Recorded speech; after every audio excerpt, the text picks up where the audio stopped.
Good evening, race fans, and welcome back to TRTM for tonight's coverage of the season finale of the Race Club UK Shooting Stars Cup. As always, I'm Regan Clark. You join us here on our third and final broadcast on May 16th after an action-packed day of racing throughout both HCCL and through the Competizione Performance League. You join us here from Race Club UK's final round of the Shooting Stars Cup as we make our trip into holy ground here for Australian motorsports as you find us on the outskirts of Bathurst, New South Wales, Australia, right here at the Mount Panorama Circuit. Founded in 1938, comprised of 23 turns and 6.2 kilometres, that's 3.8 miles of FIA Grade 3. It's home of the largest calendar event in the Australian Supercars Championship, being the Bathurst 1000 that has ran since 1963. It also sees one of the largest events of the Intercontinental GT Challenge, the Maguire's Bathurst 12-hour that has ran since 1991. It used to run races as the Australian Grand Prix in Grand Prix motorcar racing from 1938 to 1958 on and off, even into the era of Formula One on two occasions in 1952 and later then 1958. It also saw Grand Prix motorcycle racing as the Australian Grand Prix from 1940 to 1988, and in 2002 and 2003 there was also the Bathurst 24-hour. This is a circuit above all things considered hallowed ground for not only Australian motorsports but endurance racing as a whole. Described by Kevin Estra as one part Macau, other parts Nürburgring, this circuit represents one of the most Herculean challenges faced by drivers at a fraction of the size of circuits like the Nürburgring or the Circuit de la Sarthe. The Mount Panorama Circuit is a proper car killer and will represent a very solid staging point here for any final fights in terms of either drivers or teams championship. And taking a look into the last couple of rounds to see the driver on screen at the moment, Will Friedman, was deployed by the Race Club UK team into round 3 at Brands Hatch, where he secured their first win away from what was VSR-led dominance in driver wins that season. That still has yet to stop, though, Race Club UK from taking stranglehold of the team's championship, now nearly double the points clear over VSR and looking to be the champions of the Shooting Stars Cup by the end of today. Simplay falls to third and now only 150 points ahead of ARL, the America's Racing League, in fourth and provisional last place. Taking a look at the regulations for today's event, much as what it's been over the course of the season at large, we're in the midst of what was originally 30 minutes of free practice, but thanks to the gracious efforts of race control, we're able to extend it another 15 minutes so that we could get out of our last broadcast and into this one on time. Coming up then on schedule will still be 15 minutes of qualifying and 90 minutes of racing. 2 mandatory pit stops for both fuel and tyres. Now, in line with every broadcast we've had from the Shooting Stars Cup, we feel it obligated to inform you about what this event is all about. The Shooting Stars Cup is proudly run in support of charity. The Shooting Stars Children's Hospice, namely. They provide specialist care and support to families who have a baby, child, or young person with a life-limiting condition or whose child has died. Their purpose is simple but powerful: to help every family make every moment count. Operating across Surrey and London, their teams support families from diagnosis through end-of-life care and throughout bereavement, providing nursing, medical, emotional and practical support when it is needed the most. It costs around £12 million each year to provide this vital care, with only 29% of funding coming from the government. They rely heavily on fundraising and community support. Crucially, every 82 pence of every pound raised goes directly towards caring for children and supporting their families. We warmly welcome a donation of £10, and recommended donation is £10 from Race Control themselves, to be made directly via the official Just Giving page. Now, throughout the last 3 rounds heading in towards today's final, they've raised £808. We're 80% of the way through to the estimated goal of £1,000, raised by 36 generous supporters. And so, taking a look away back into the session itself, Friedman, last round's race winner, now steps onto the mantle for one last go of things here in the Shooting Stars Cup, and taking a look at a unique set of rules to be played out tonight as we find the Joker has been played on the final round. Now, as it's been stated by Race Control, Team ARL will have 4 nominated drivers who can score double points. Simplay will have 3, VSR will have 2, and Race Club UK will have 1. And of those nominated drivers right now, ARL has submitted Wright, Prince, Butler and Ampuero. Simplay with Kleiss, Winspear and Varga. VSR with Kieran Rod and Tyler Vermack. And the driver on screen here will be Race Club UK's ace in the hole. Double points on the grabs here for Will Friedman. So taking a look before the end of this session, 5 minutes left to go in free practice at balance of performance before we get in towards qualifying today. A cornucopia of different data sets, but we find right now McLaren's on the short end of the stick and Ferrari's the one swinging it. The 488 and the 296 will both be losing double figures as the lightest in category, 30 kilos and 21 kilos respectively. Porsche, Nissan and Honda also lose double figures with 15 and 11 kilos respectively. BMW lose 9 kilos and Mercedes lose 3. Aston Martin gained 2 kilos with Lamborghini gaining 7. Bentley gained 10. Same story for that of Ford, which have a 19% restrictor in play at the moment. And McLaren with 22 kilos find themselves heaviest in class today. Watching then with Will Friedman, taking a look on the wider charts today, finding Tyler Vermack currently fastest in the session for Team VSR. He's one of 2 drivers that have been nominated for those double points yield. He and Kieran Rodd will be finding double points in today's round. Otherwise, it would have been Chris Davies in original estimates. We'll see, though, if that is the case for today. Right now, for Team VSR, Davies is on the grid. So too is Rodd. So right now, first and third is Team VSR's Kieran Rodd and Tyler Vermack. Between them, Matthias Claes of Simplay Motorsports also nominated for double points. Will Friedman in 4th, also nominated for double points by Race Club UK. Chris Davies rounds out the top 5. We'll see, though, Friedman down to the line, now up to 3rd and ahead of Kieran Rodd. Further down the line then, Lee Evans in 6th, Chris Clements in 7th, Wishful Winnings in 8th, Lars Rammensperger in 9th, and rounding out the top 10 is James Burns with Honda. We saw in early estimates from today's free practice session that it's looking to be a very capable performance on the horizon for James Burns with Honda today. Took an early stab of a fastest time, but as we caught on with him today, now drops to the back of the top 10. Chris Leish in 11th, Ben Godden in 12th, Benedict Varga in 13th, Nick Lamming in 14th, and Wright, who we saw not too long ago then, secure his 2nd win in the Competizione Performance League World Series in an action-packed triple header at a very rainy Hungaroring, returns to dry racing with Lamborghini, currently 15th in the session. It's been a bit of a whiplash for him today. Just under 3 minutes left to go then of free practice. 22 cars in attendance for the final round of the championship. And it's been a very interesting day throughout here on May 16th. Triple header of events from multi-class racing to triple headers and then all the way here to an endurance race to round things out here at Bathurst. High hopes then for Friedman's performance, trailing away from what was a win on debut to Brands Hatch last round at round 3 of the championship only a few weeks ago. High expectations, of course, with him now nominated as Race Club UK's double points nominee, as it would be. Team VSR playing their hand with Tyler Vermack and Kieran Rodd, both of which amongst the top 5 at the moment. Simplay also playing their hand with Claes.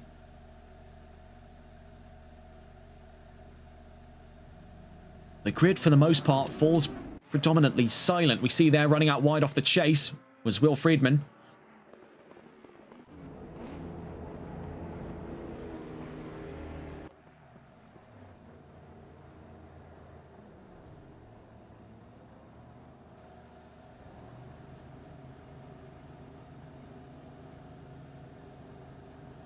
Waiting to see then the end of the session. Nearest to the line, number 23. So we try to go and catch on board here with Wishful Winnings. He's back into the pit lane with Team VSR.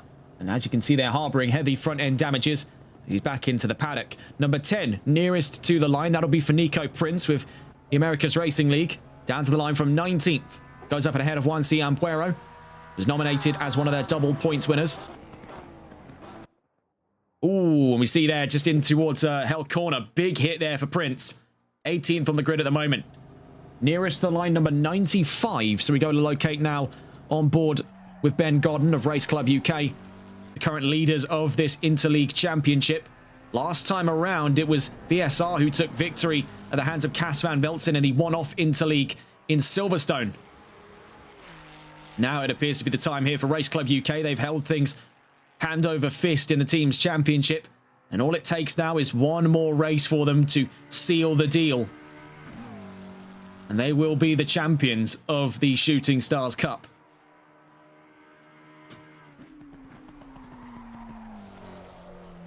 In terms of the drivers' standings, it's certainly an interesting one to pick apart just with how unique the point scoring system is for this series. Taking a look into it, currently Richard Hall in the lead with 1,080 points. Joseph St. Ludovic in second, with Roel Hermsen in third.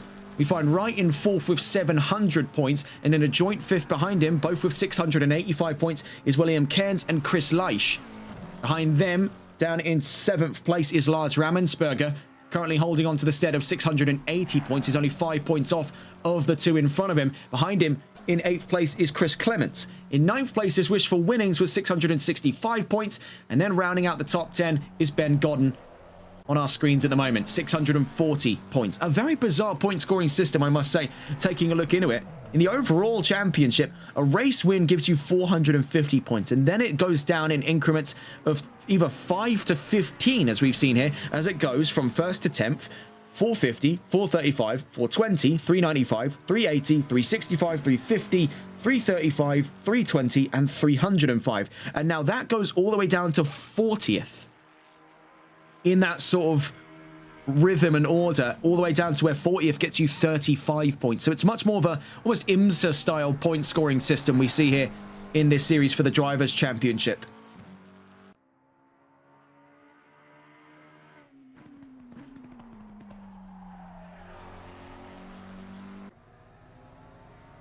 Right now, though, Richard Hall in a definitive lead as we head now in towards qualifying. 15 minutes of quali at the end of free practice. We do see here that is Antonio Angeletta. Oh, someone wasn't supposed to be here with that livery, were they?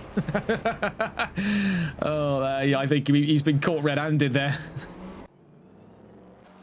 The number 100 caught with his hand in the cookie jar. Still had the gold livery on from VSR. So taking a look out onto the track, the number 420 is first among the fray, James Burns with Race Club UK. Sadly, no qualifying predictions from us tonight. An issue obtaining the data for this.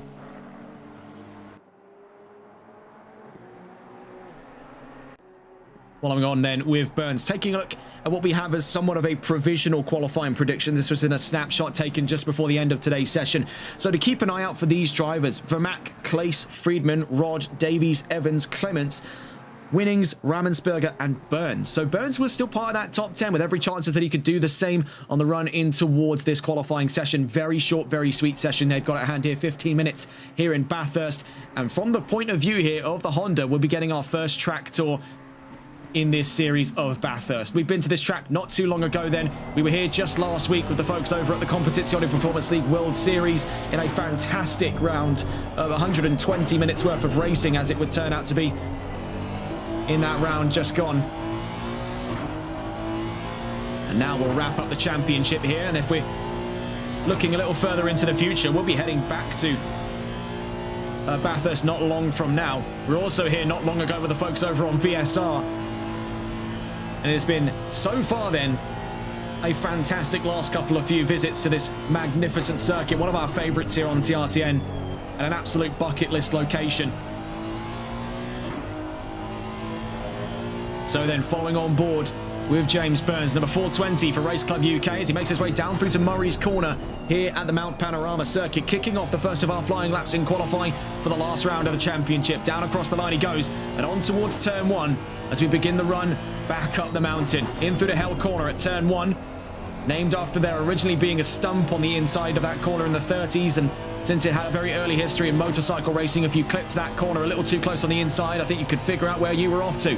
Heading on to the first of two major straightaways on this track, 1.1 kilometers that comprise the mountain straight as we begin the ascent uphill in towards Griffin's Bend at turn 2.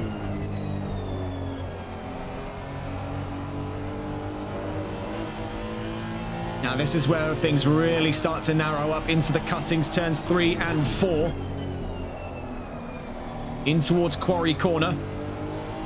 Much less imaginative naming, named after the fact that there was a quarry nearby. In through, now at Quarry Corner.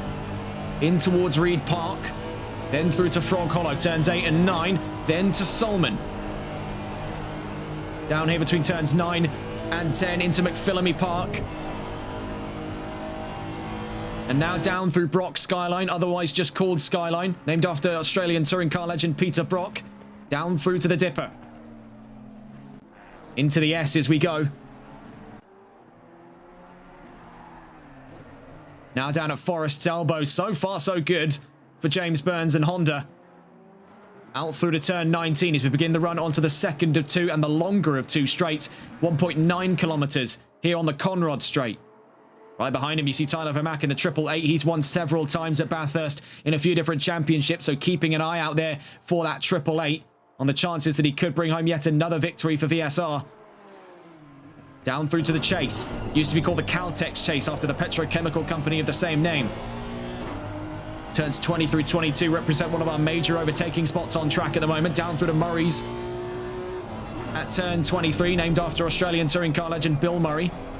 And as we mentioned in our last go around of the track, not to be confused with the actor of the same name. Down across the line then, James Burns 202.537, but Tyler Vermack goes fastest. Then Matthias Claes by 187 thousandths. Across the line, we saw a moment ago there, that was the number 74 Chris Leitch, but now down to 5th as Ben Godden goes 4th.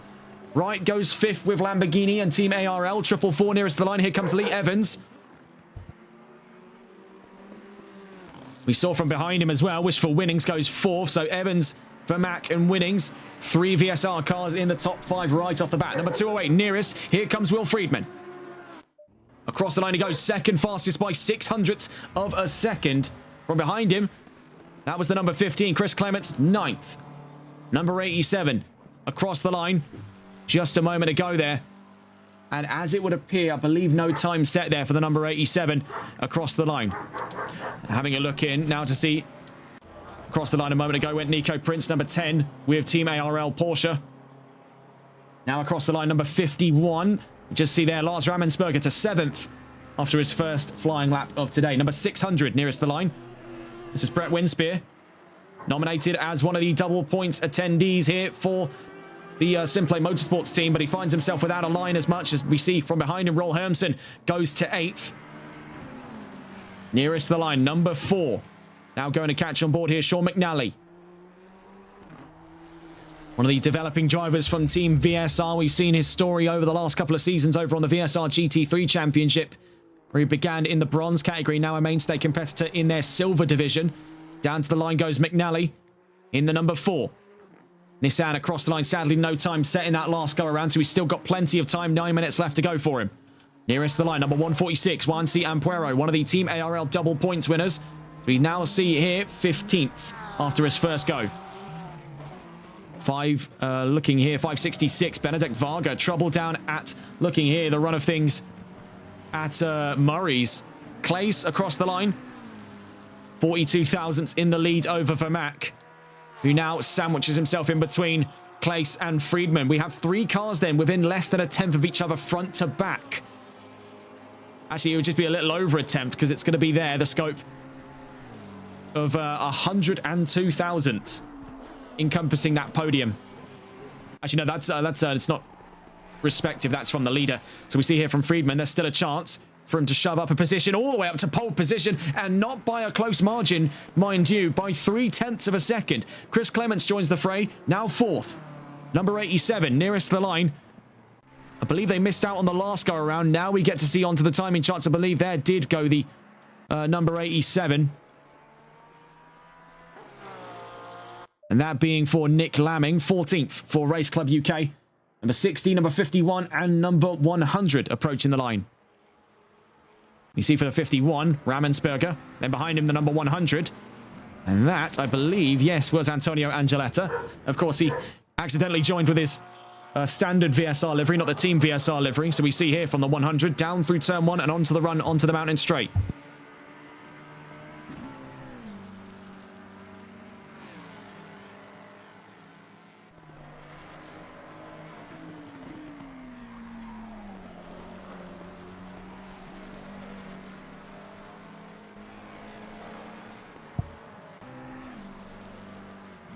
So far then, multiple drivers still having yet to have set a time. Steve McMillan, Benedict Varga, Brett Butler, as it would stand there as well. We see for Amador Dominguez and Kieran Rod. This is the most peculiar among them when you consider that Rod is one of 2 nominated drivers for VSR to place points. Now, we've seen his habit in the past of deliberately starting from the back, but given the fact the team is relying on him here for double points, this is definitely quite a gamble. When you originally consider as well, it was going to be Vermack and, as it stood, Chris Davies that were originally nominated for Team VSR's double points.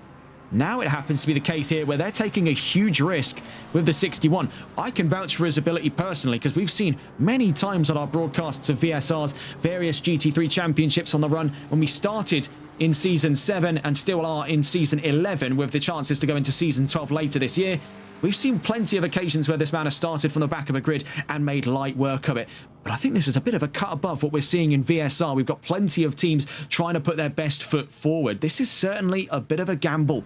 I'll be very curious to see how it pays off for them. Speaking of Chris Davies, he's now gone 4th in this session, of right alongside that of Tyler Vermack.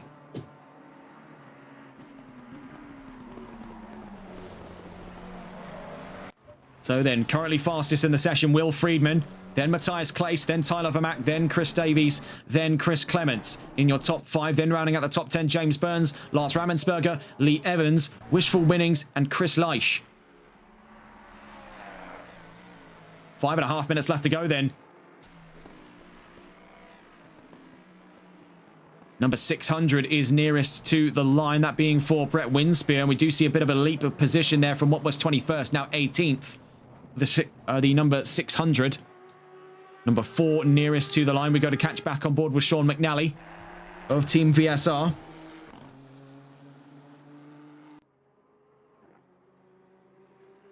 Five minutes left to go then, and what has so far been a very exciting qualifying session, one that was very closely met up until that absolute barnstormer of a time by Will Friedman.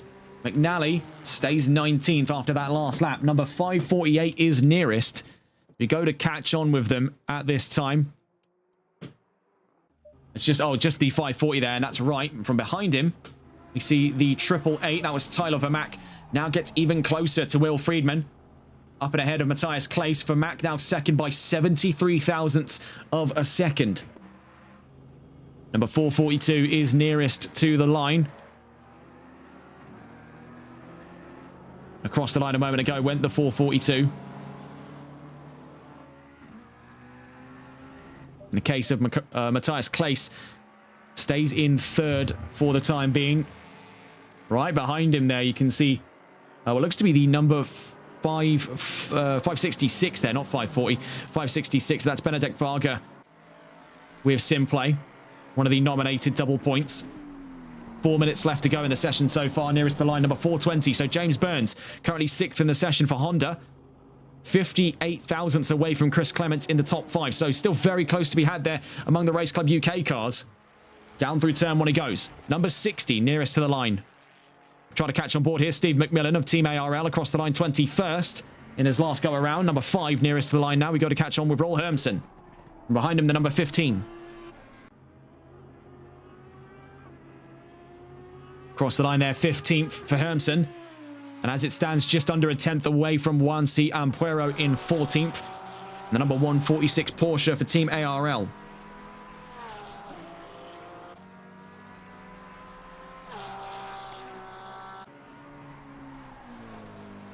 Meanwhile, looking back up at the front of the order, we do see here trouble for Vermack, just in towards McPhillamy Park and then down towards Skyline. That's disaster for him.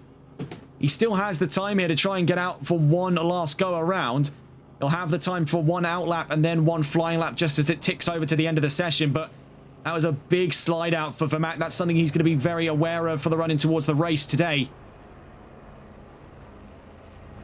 Something he'll be eager to avoid. Joining him there on the pit exit, the number 23 Mustang from Team VSR, Wishful Winnings. Out of the paddock. Number 74 nearest to the line. And for Chris Leisch, stays 10th. Number 442 nearest to the line. Here comes Claes. Does find an improvement, but not enough for position at the time. Benedict Varga moves up to 17th. Nearest is the number 600. Brett Winspear. Then from behind him, the number 146 of Juan C. Ampuero. Across the line there, Winspear stays in 19th. Ampuero now out through turn 23. Heading up to the line here. 2 minutes left to go. On to his last flying lap of the session then. Juan C. Ampuero stays in 14th. Number 87 across the line a moment ago, and that was for Nick Lamming. Stays 16th in the session. 444 nearest to the line, Lee Evans. What can he bring to the table here from 8th place across the line? Leaps up to 6th ahead of Burns and Rammensberger. Now we start to see their level on time, it's worth pointing out, with Chris Clements. Exactly the same time we have between these two here, a 2:01.997 for Chris Clements and Lee Evans. Number 5 across the line a moment ago, number 15 nearby. So can Clements break away from Evans? Across the line, yes, he can. Now within a second of that fastest time.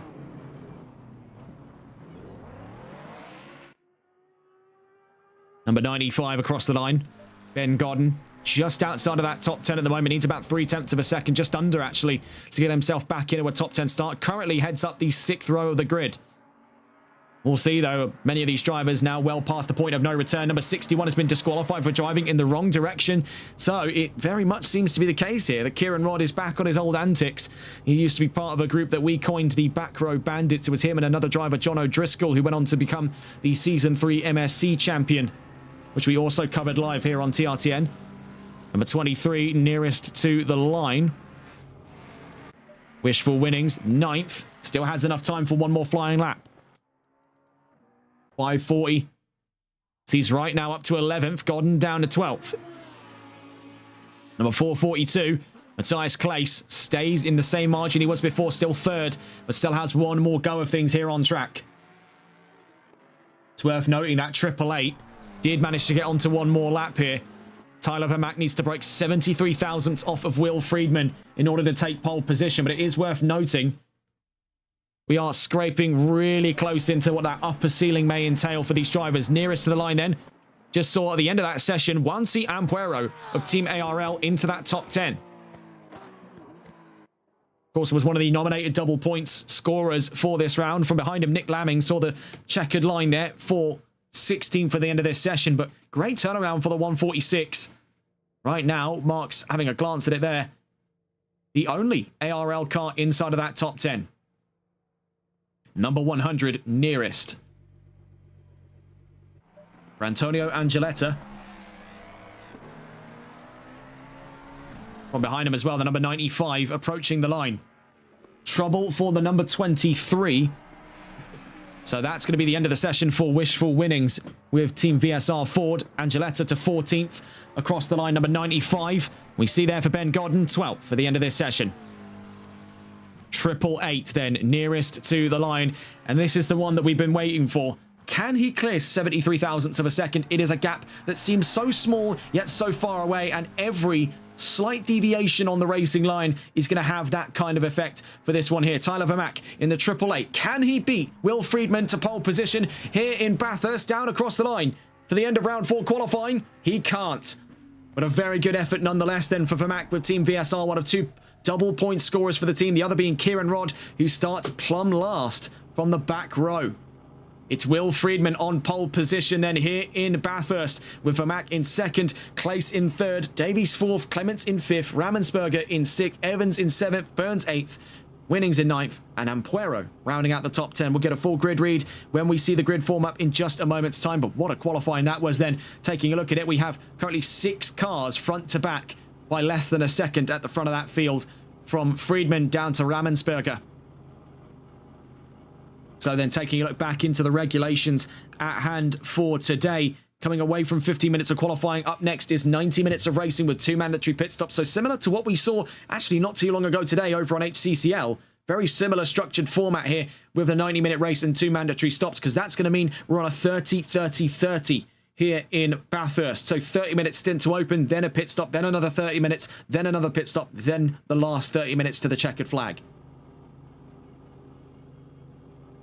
To remind you as well, this event is in fundraising for the Shooting Star Children's Hospice. We're currently £808 through to a £1,000 target by the end of this championship. That's been raised by 36 generous supporters. They're 80% of the way to their current goal. If you're joining us on Twitch at the moment, you'll see now posted in the chat is a link to the Just Giving page. And if you're watching on YouTube, it'll be included in the video description. If it's not included in the video description, then the link has sadly expired.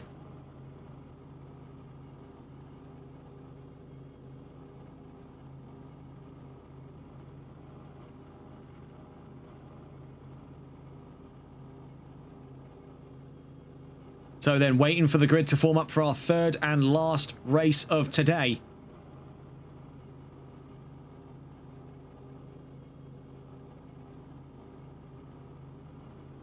Right now, looks to be bright and sunny conditions.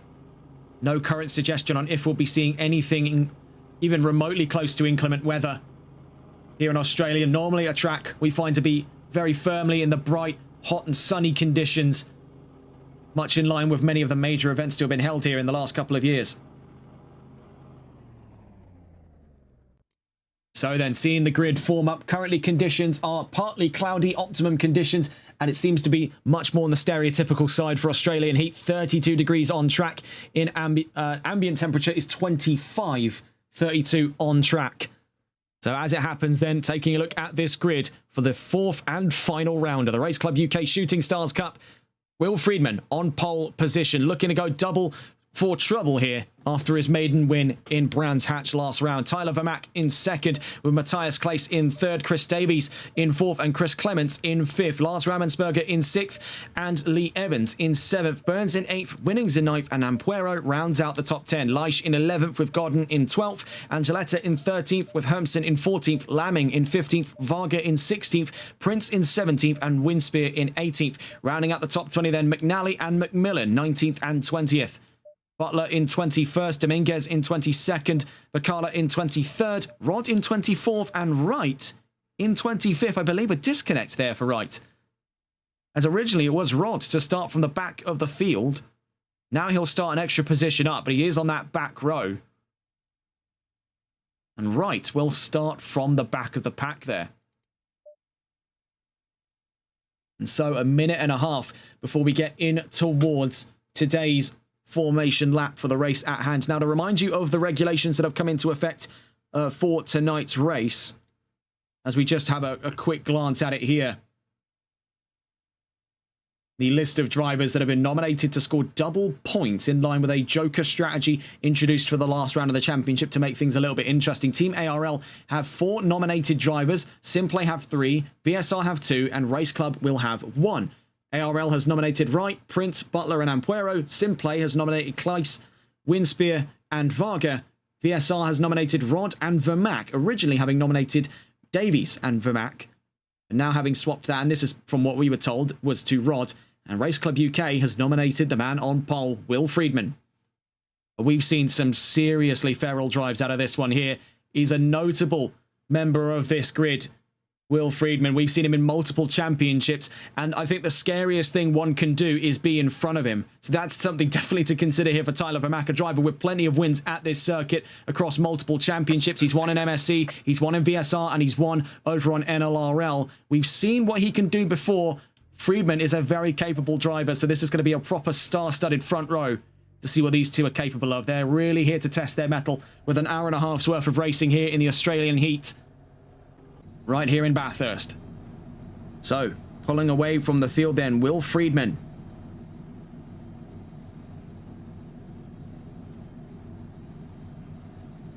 We wait then for the grid to pull away. Friedman and Vermaak at the front row. Right behind them then, Matthias Claes and Chris Davies. An all McLaren second row. Ford stands alone then in spite of their engine restrictions for this round of the championship. We've said it before and we'll say it again. You're only nerfing the machine, not the man.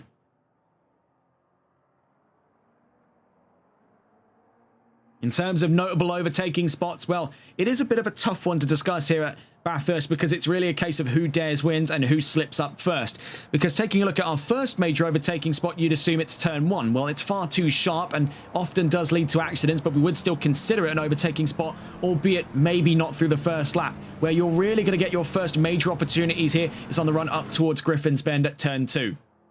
Other opportunities then are down at the cuttings, where you're going to be hoping that the driver you're chasing has gone out wide and you can sneak in on the inside. But again, we have seen accidents there in the past. And then your next major overtaking spots are coming down at Forest Elbow, as it would happen there. As the majority of that second sector is a bit of a follow-through section. It's very difficult to go side by side, even harder to get overtakes in unless someone is barreling off the track at a great rate of knots. Down out of turn 18 then will be your next overtaking opportunity if you're able to stay close enough to your opponent.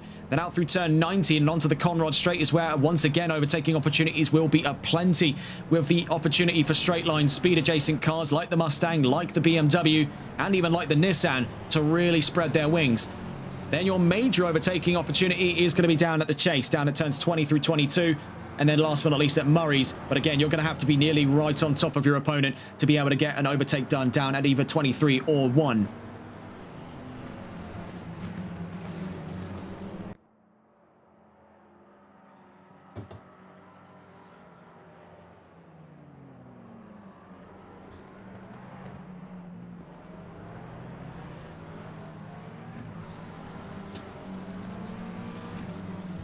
So making our way down through Skyline, this is going to be a heavy area of concern because coming down in this section, you have this crest here that kicks the back end of the car up and away when you're going in nearly flat out like most of these drivers have done over the course of today's session. Stability is a huge concern in that mountaintop section through Sector 2. It's going to be a tough one for these drivers today, especially those mid-engine cars from McLaren. There is a known stability issue for the 720S, but all of these drivers have been able to firm it so far. We did see a little inkling of what that looks like for Tyler Vermack over the course of qualifying when he spun down at McPhillamy Park. And with how narrow the section of the track is, any kind of spill over there can lead to a multi-car pileup. We've even seen it on the wider sections, such as out of Turn 1, which we saw far earlier in Season 5 of the NLRL Sunday League. And if you're joining us tomorrow, Season 6 Round 1 gets underway at 6:30 PM BST. If you're joining us now, we're on the formation lap into the 4th and final round of the Race Club UK Shooting Stars Cup, right here in Mount Panorama. It's Will Friedman on pole, Tyler Vermack alongside for a star-studded front row. Then behind them, Clace versus Davies. Race Club UK looking to solidify their position at the head of the table here when it comes to the team's championship, nearly double the points over VSR. And they're looking to seal the lid on it here in tonight's event. To remind you then of your double point scorers for this round of the championship: Friedman for Race Club UK, Kieran Rod and Tyler Vermack for VSR, Matthias Clace, Brett Winspear and Benedict Varga for Simplay, and Wright, Prince, Butler and Ampuero for America's Racing League.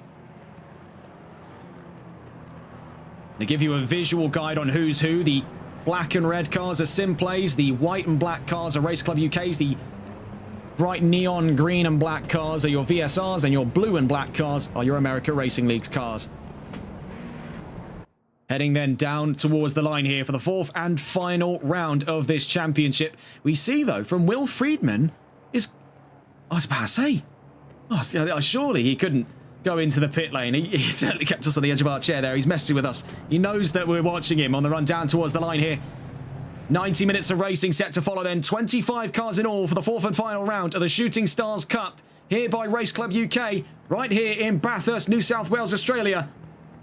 We are Green and Racing here in Mount Panorama. A brilliant getaway then from Tyler Vermack to keep himself absolutely levelled there with Will Friedman for the run down through Hell Corner for the first time. Great getaway from the leading pair. Further down the line, we see the rest of the pack filtering on through. They're side by side for the run uphill. Tyler Vermack has the inside for the run up towards Griffin's Bend, but it's Will Friedman with slightly more power downrange. Up over the crest on the mountain straight in towards Turn 2. Vermack's to the inside, but Friedman holds his ground. Vermack leaps for the inside down at Griffin's Bend. That opens the doors up to allow Clace on through into second.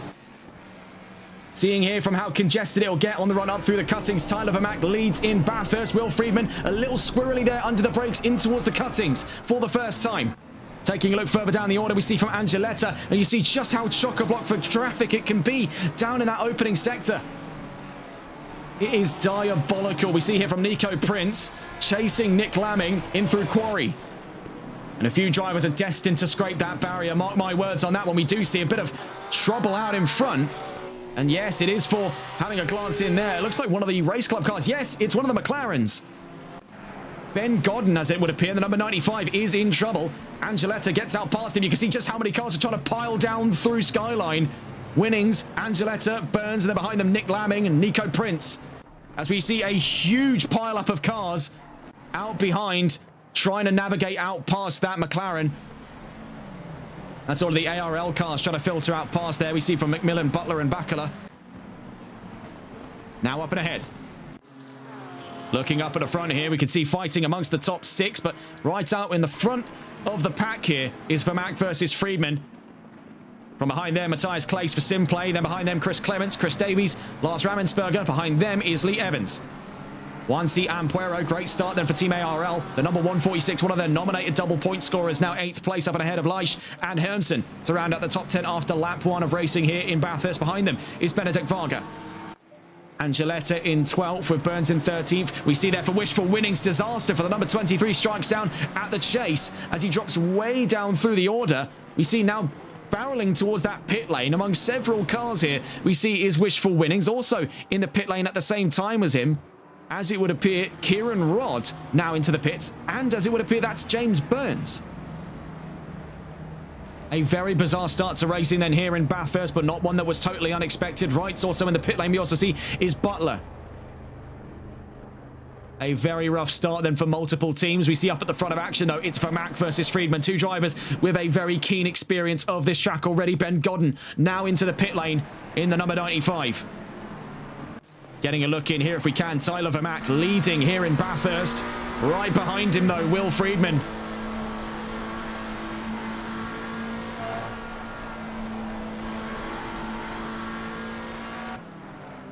Out through to Skyline. Now we know there is that stability issue for McLaren, but Ford equally has that problem with the back end going light up through the crest at Skyline Hill. Down through the dipper into the S's. Great follow through then by these two drivers. 0.4 of a second apart from one another. Into turn 18 we go. Out through Forest Elbow. Now to turn 19. Onto the Conrod. Behind them, Clace and Clements getting closer and closer to the fight for third. We see there the damage for the 420 among several cars. James Burns in the pit lane. We see multiple drivers now having left the pits, but let's go to catch on board here if we can. Clace versus Clements. Meanwhile, up in front, things are getting far, far closer here for that 888 and the 208 right behind him. We see here from the point of view of Tyler Vermaak, we want to go and catch on board with the Ford chasing him down. Catching on board then with the 208, Will Friedman in pursuit. This is for the battle of first place. We see here down through at turn 23, an hour and 25 minutes, I should say. We're in the first 5 minutes of racing. We do have yellow flags out. As it stands then, that's for the 566. I believe that's Benedict Varga in trouble.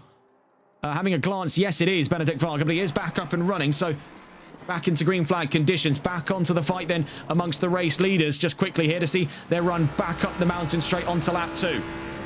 In that last lap, 2:01.560, the new fastest time of the session so far then. Set by this one here. And back into that fight for the lead. Into the cuttings we go. These two nearly neck and neck here in towards turn 3 and 4. Pushing each other up that hill. McLaren versus Ford. Now 2.1 seconds up over the nearest car being Matthias Clace in the 442 Simplay Motorsports McLaren. Up through to Quarry. You can see it here just how close he's willing to stay. And it's this kind of relentless hunting attitude we see here from Friedman that makes him such a universally feared driver on the grid. The Terminator in the 208 is not backing down here from Vermaak. Down through to the dipper. You can see he's sliding his way on through, giving it the full Sterling Moss in that McLaren. It's remarkable to see just how far these two are willing to push the envelope out. You see hugging the wall down through turn 18.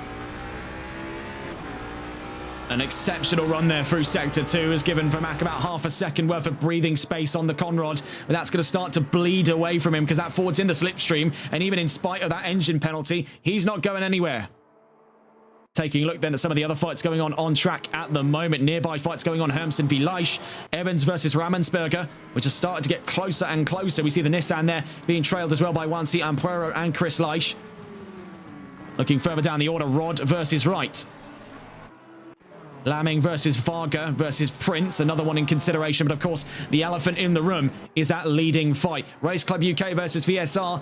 Will Friedman, last round's race winner versus Tyler Vermaak. Down in towards turn 1, these two still jostling for position up and around turn 1. Behind them, Matthias Clace of Simplay Motorsport.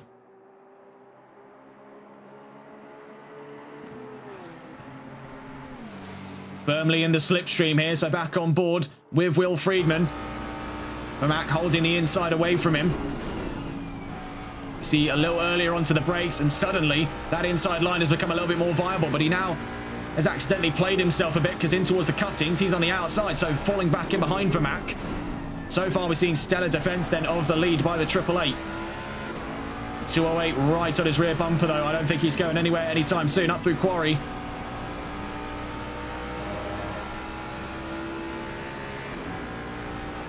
The Mustang, no stranger then to the various bends and straights of this circuit. The Gen 7 Mustang being part of the Supercars Gen 3 regulations, with its predecessor, the 6th generation Mustang, being part of the Gen 2s. Now into the pit lane goes the 23 Trouble, I believe they're for Wishful Winnings, who is now, I'm told, out of this race after an incident down at the Forest Elbow. Speaking of, we're down to this section now with our leading duo of Vermack and Friedman. They're 1.7 seconds over Clace, who is in turn ahead of Clements. Looking back in for close fighting, Evans versus Rammensperger. We just saw a knock against the wall there for Chris Leish, who's in turn up and ahead of Roll Hermsen. Doesn't look like anything long-standing there on damage. Evans in pursuits of Rammensperger. Now, in the context of straight line speed, Nissan is a name that doesn't often get to come up because few, if any, drivers are still using the R35. But we have a nice pocket of racing talent using all of the Nissans at this time. And Evans is certainly one among them. We've also seen his recent move over towards Mercedes in the local context of VSR, but in his time spent with Nissan, he was more than capable, and it also gave us a key insight, really, to what the Nissan has under the bonnet. That VR38 DETT is an absolute rocket when it comes to straight line speed. It's one of the more underrated choices for straight line speed. Looking back up to our leading duo, with Vermack and Friedman still looking to clash here on the run up towards turn 2. Vermack holding centre mass of the road into Griffins. He knows ultimately he's scrubbing a lot of that momentum he'd need for the run up through, but knowing how narrow the track is, knows that Friedman wouldn't dare go for a move he didn't think he could make. Up through Quarry. Also worth getting on board with here is Lamming v Prince, side by side in towards Griffins. This is currently in the contention for 13th place as they go up and around Griffins Bend. In front of them is Benedict Varga. Seen here with Nico Prince, holds his ground, but he slams on the brakes there, and it's a huge pile-up down at the cuttings. Collecting there was Nick Lamming, but he's got back up and running. It's Nico Prince who's been left stranded, facing the wrong way on the road right now. Back in with our leading duo as they now encounter James Burns' Honda off the exit of turn 19. We see for Nico Prince, he's back into the pit lane after that incident. That's likely him out of this race as well. And scrolling around then away from our leading drivers just to see where some of the fights are concerned right now. We see 0.7 of a second between Evans and Rammensperger for the contention of having a glance here, 6th place on track. Looking to catch back in then with the 888, who's got half a second on the 208. Tyler Vermack still leads for Team VSR. Now, if he's able to bring home a victory of his very own today, he'll give VSR their 3rd victory in these races after Fake Galaxy and Carlos Dish won in rounds 1 and 2 in Italy and Belgium. Only recently then on our visit to Brands Hatch at round 3 of the championship did their fortunes turn for Race Club UK, with Will Friedman giving them their first victory outright in a race. Now, where they've been leading the team's championship, which is really where it all matters for them, they couldn't find any yet found glories on track as they were routinely being beaten to the punch at the top step of the podium by VSR-led talent. And now we see their fate has swiftly changed with the signing of Will Friedman.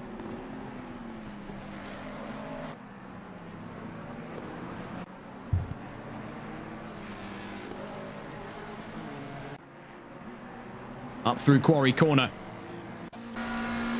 Watching here over the rear view, just so you can get a bit of a physical understanding of the distance between these two, or lack thereof, as we come down through McPhillamy in towards Skyline. You see off in the background there, that's the 420. And the 442 there in behind him.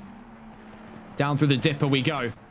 These two, at the very most, about 2 car lengths from one another as they make their way down through to the Forest Elbow, turn 18. And so far for Vermack, the strategy has been just to hug the inside wall, and it does seem to be working for him. It's keeping him away from that far side wall, which is quite jagged. It's not a smooth structure. It will catch the car if you go in on it, unlike some of the other walls on this track. 0.3 of a second and reeling him in. Let's take a look at some of the other fights whilst these two make their way down towards the chase. Davies, 0.7 of a second from Clements. Evans, 0.7 of a second from Ramensberger. We see for Friedman then, didn't make the lunge down through the chase. In the pit lane at the moment is Nico Prince, but likely a case then we could be seeing yet another DNF in this race after multiple already in what has been a very hectic opening 15 minutes. Leish versus Ampuero is on the cards here. Half a second for 8th place. And as these two start to fizzle out a little bit, we do see quite a bit of a slide off the exit of turn 1 for Tyler Vermack. And that's dropped him now to 0.4 of a second.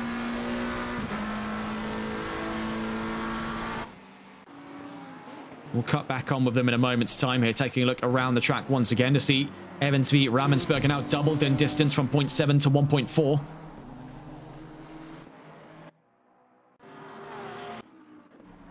It's worth noting here for Kieran Roddy, started towards the back of the field, is now inside the top 20. Leish v Ampuero, still on the cards. We see here from Friedman, 0.2 of a second from Vermack. So we have two fights here to follow on with in tandem, making their way up and around the quarry corner, in towards Frog Hollow, Reed Park, Solman and McPhillamy. The leading duo at the moment. We also get to see that fight for 8th place between Ampuero and Leish.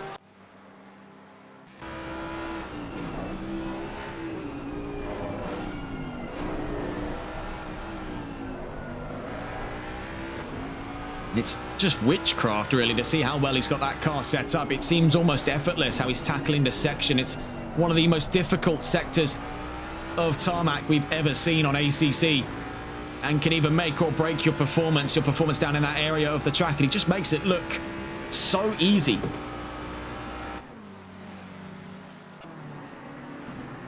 The was it Texter F1, I believe that's Stefan Nikolai in our chat at the moment, say racing at Mount Panorama is like doing a one-chip challenge. Yeah, I really do suppose it is, because this is a track that bites back, and bites back hard. Now we see here that Leish up and ahead of Ampuero. Just in the meantime, though, yellow flag, the 566 has now been brought back into the pit lane. That's for Benedict Varga of Simplay Motorsports. Now, he's one of their key players on the double point system right now. That could be trouble for them if they're down yet another member.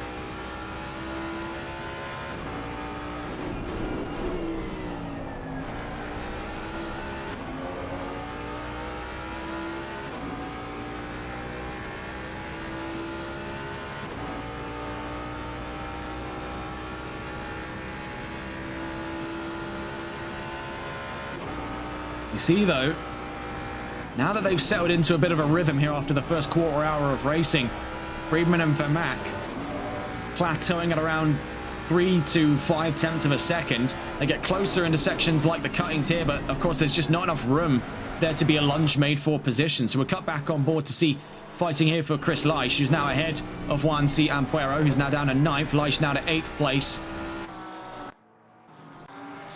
Seeing here from Ampuero's point of view, up through to the cuttings.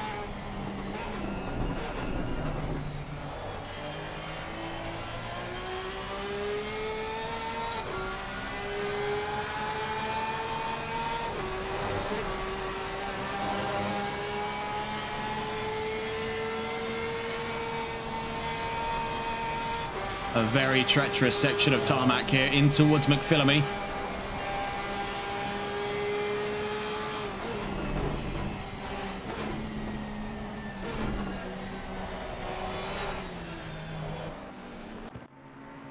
Checking back in with the leaders, 0.4 of a second as they make their way back onto the Conrod.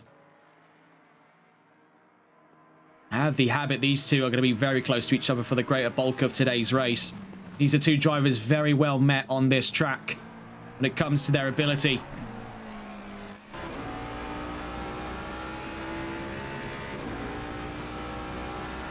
You consider in about 13 minutes time as well, we'll be seeing the bulk of our first pit stops in today's race. These two have made a phenomenal first stint of it, 6.5 seconds up from the nearest car to them in just over 15 minutes worth of racing.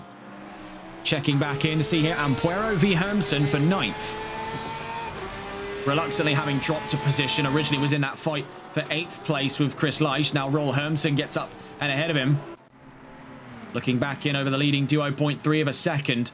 It's going to be a tough one to shake away from these two, as really has been the case in any fight involving either Vermaak or Friedman, that these two will suddenly shift in terms of positions on the sort of flip of a switch, really. They are that fast when it comes to it. They do not wait around for positions to fall into their lap. If they think they can go for it, they are very quick about it. Now checking in here, a new fight found for 5th place. Lars Rammensperger versus Chris Davies. Behind them, Lee Evans.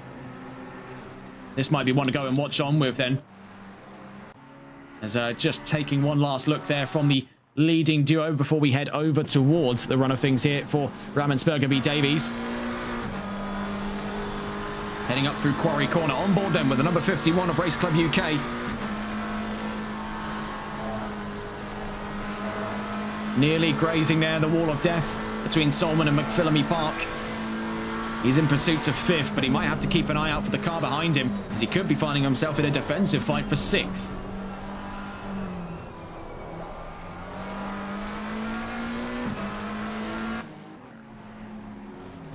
There may be a comment worth making then for the Nissans.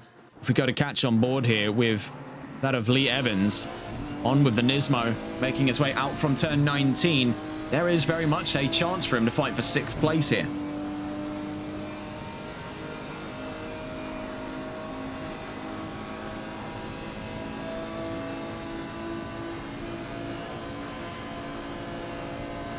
You see that the McLarens are able to hold him off on the Conrod. He's just not close enough to get any kind of slipstream off of him at this time. Now quickly glancing back up at the racing lead here to find 0.2 of a second. Will Friedman, you could almost see there was the attitude to try and maybe go for the inside, but given how sharp this corner is, even if he can hold him, that McLaren will have enough in the straight to hold the inside into the next corner. So this is what he's strategizing for now. And Vermaak, already aware of this, is slowly but surely teetering over to that right-hand side of the road to force Friedman to go the long distance around. Problem is, he's leaving himself short off the exit of Griffins.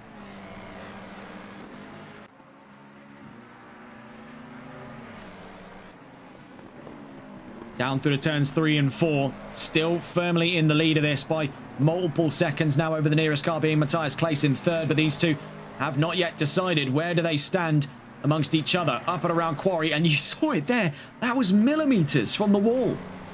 And same there. If they're not exchanging paint with the walls, then surely, what on earth is happening there? So razor precise then. That is, you could barely fit a penny between them and the wall. Other fights then going on at the same time, as we saw from before, Davies and Rammensperger, but also Evans and Rammensperger. So a bit of a three-way split here, 2 VSR cars and a Race Club UK McLaren. Taking a look further down the order, Wansi Ampuero looks to be fighting back against Roll Hermsen, having recently lost that position off to the Audi. Down through Skyline. We also have the development here on a possible fight between Dominguez and Rod, but that has quickly dissipated from what was 0.8 to 1.7. Ben Godden looking to fight with James Burns. It's worth pointing out, Gordon's already taken his first of 2 mandatory stops. Burns has taken both of them. And of course, the elephant in the room, the fight for the race lead.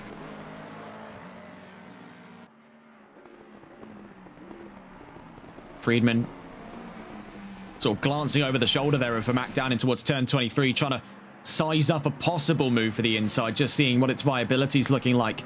0.2 of a second as they cross into lap 10. Out through Hell Corner, traffic now in front. That's one of the Team ARL Mustangs. Taking a look here, Lars Rammensperger is in, undercutting his original strategy by about 10 minutes.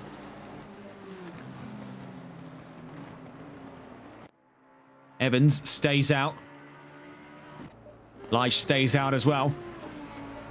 Right now, no suggestion on any new entries to the pit lane, but it is a curious one then for Rammensperger. We'll see for McNally if there's any changes to be expected here. The number 4 stays out. Back on with the leading duo.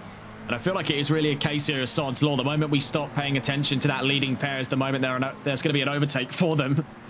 But having a glance here, it does preside as one of the only remaining battles in this length of the race. Now, there is, of course, still the consideration of Davies and Evans, but they've got traffic in the middle of them, and they are moreover teammates. They're not going to be trying too viciously to attack one another for position. So it's really going to fall to these two here. Being forced to cut there, I think we just saw just before the footage cut away, the 888, now rejoined by the 208, was forced to cut down through Skyline because of traffic in his path. That was Brett Butler in the 450.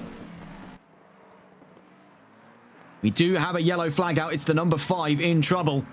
He's now back into the pit lane. As it stands, that is having a glance in there. That's Roll Hermsen in huge trouble. He's out of this race, so another DNF currently signed off there. That'll be great news for Juan C. Ampuero, who will return to 8th place. As it stands then, Race Club UK down another driver.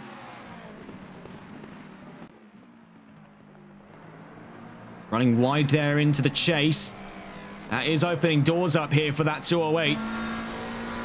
Closer and closer, but is it enough for a lunge? Not at this time. With a bit of a skid, though, off the exit of Murray's. This could be it for Will Friedman. Going back up and ahead of Tyler Vermack. Into the lead he goes then on the run down towards turn 1. Number 600 brings out the yellow flags down.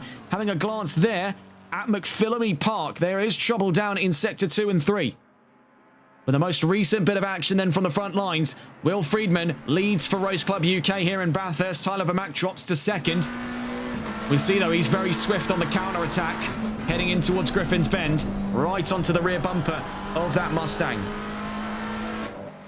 There is still a continuous yellow flag in effect, though, down in the middle and final sector here. We see it's for Brett Winspear of Simplay Motorsports BMW. In trouble down at turns 17 and 18. Bouncing from the walls there. Likely a case that he's got broken suspension from his incident down at McPhillamy Park. Getting a look back in then, as that situation is still actively developing on the Conrod Straight. There is a caution in effect down in that sector at the moment. We see for Vermack. Right onto the rear bumper of Will Friedman.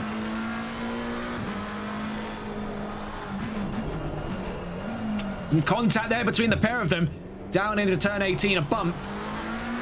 There's a difference in braking. Oh, into the wall goes Will Friedman, and Tyler Vermack collide again. What on earth is happening with the 2 race leaders? This could be payday for Matthias Claes off the exit of turn 19. Vermack's in sight. Up and ahead goes Matthias Claes. Right behind him is Rhett Butler.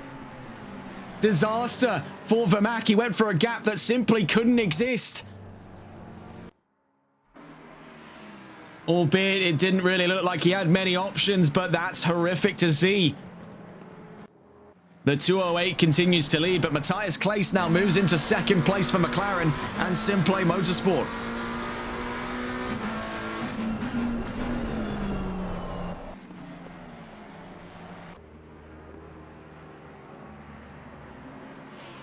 Likely the case then that Vermack, yes, into the pit lane now, undercutting his original strategy by about 5 minutes.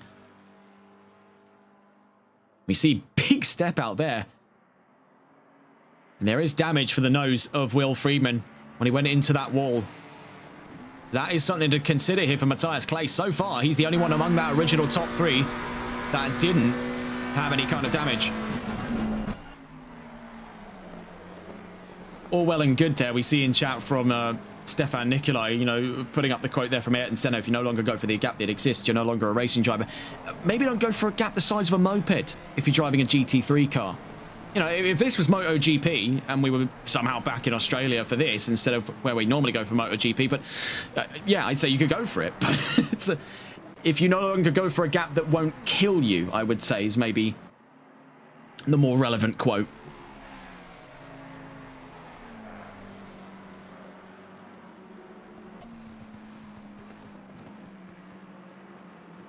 You see them for Clay settling into that 2nd place spot. Under strategy, he may very well be able to hold on to that for the rest of today's race. This will be great points bringing in then for Simplay. Right now, Race Club UK and Simplay Motorsports lock out the podium with Evans now furthest up the order of VSR. That's been real trouble for them because also they played a very heavy gamble in bringing Rod in on the double points instead of Davies, a driver right now holding a top 5 for Team VSR. And for Vermack, that recent trouble has now forced him wayward of the top 10, as it would appear, now dropping in behind the number 18 Ferrari of David Bacala. Right now, the nearest fight's on track, 1.2 seconds between Davies and Evans. Unlikely, though, there to be a case where these two will be fighting vigorously for position. There's also 1.6 seconds between a wounded Will Friedman, who is into the pit lane and I believe has spun in the pit lane. I only saw the back end of his car there, but I think he did spin. That's been big trouble for Will Friedman, the driver who won in Brands Hatch. Spins in the pit lane and puts even more damage onto his 208. Matthias Claes now leads in Bathurst. Chris Clements moves into second, and Lee Evans moves into third. Chris Davies moves up to fourth. Chris Leish is into the pit lane, so Angeletta about to jump 2 positions, then into the back end of the top 5. A very sudden change in fate for many a driver. For Friedman, this is only going to get worse for him because that's going to bring him ever closer to Vermack, the same driver that he got into that incident with that bumped him in through forests.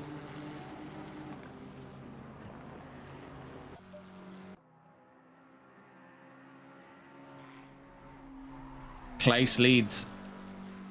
Clements in second, Evans in third. So 3 different teams now on the podium. Simplay Race Club and Team VSR now in, as it would appear there, to that top 5. Finally confirmed for it is Angeletta. McNally moves up into 6th. And Nick Lamming moves up into 7th place. Here we see in the number 87 Ferrari down through to turn 2. You see for Ramensberger making his in in towards turn 2. Moves up in a 9th place. Will Friedman has been released from the pits.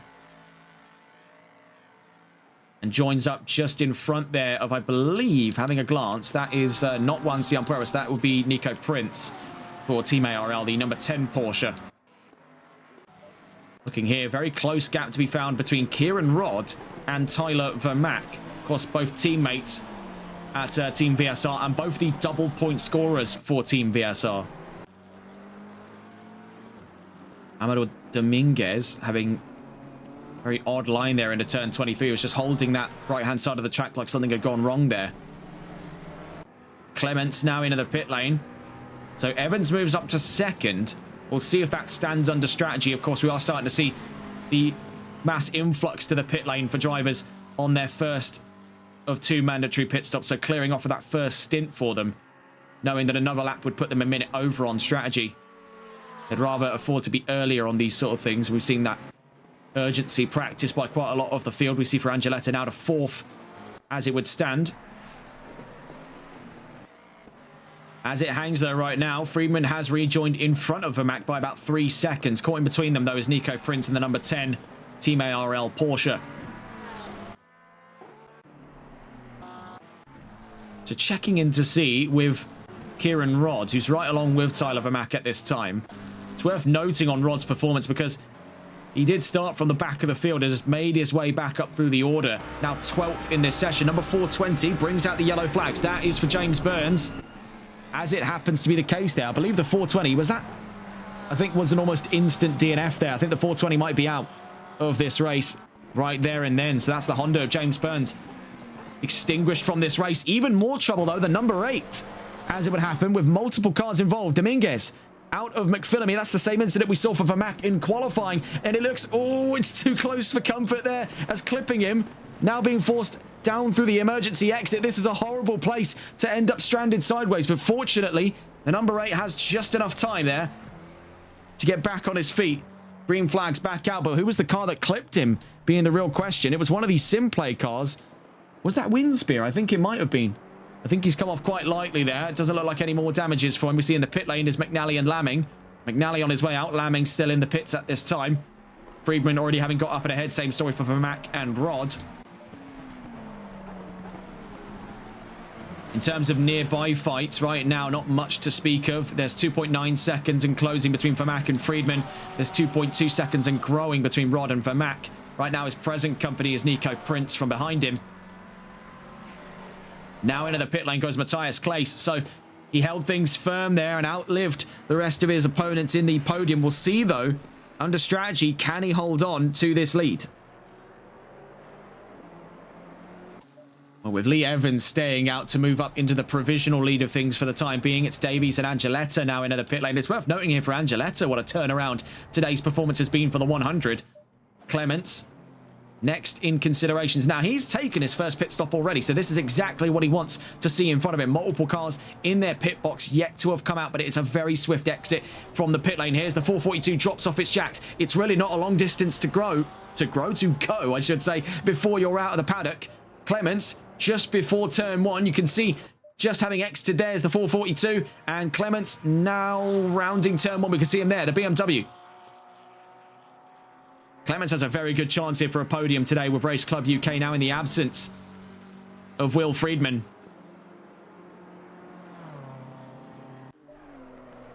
Evans holds ground then at the forefront of action here. We're past the first 30 minutes of racing. Davies still in the pit lane. Angeletta now having cleared himself of his pit stop. He's on his way out. Davies, as it would appear there, does have damage, so he's going to be in here for a little while longer. Now also joining them from the pit lane, David Bacala of Team ARL. That's in the Elder Ferrari 488, rather than the 458 that we've been seeing so prolifically over the last couple of months. I'd even say over the last couple of years now since its introduction. It basically drove the 488 to extinction. Number 18 struggling to find his pit box there. It's a bit of a confusing one. Lee Evans comes into the pit lane for Nissan. And there is a sort of a chicane on the way in. That's what led to Will Friedman spinning on his run into the pits. Came in way too hot. Now in and a stop there. Lee Evans, who led with Nissan for some time. You see, though, Clace is on the prowl, back up to get into the lead for Simplay Motorsports. And could they wrap out the season with the first of their wins outright in these races?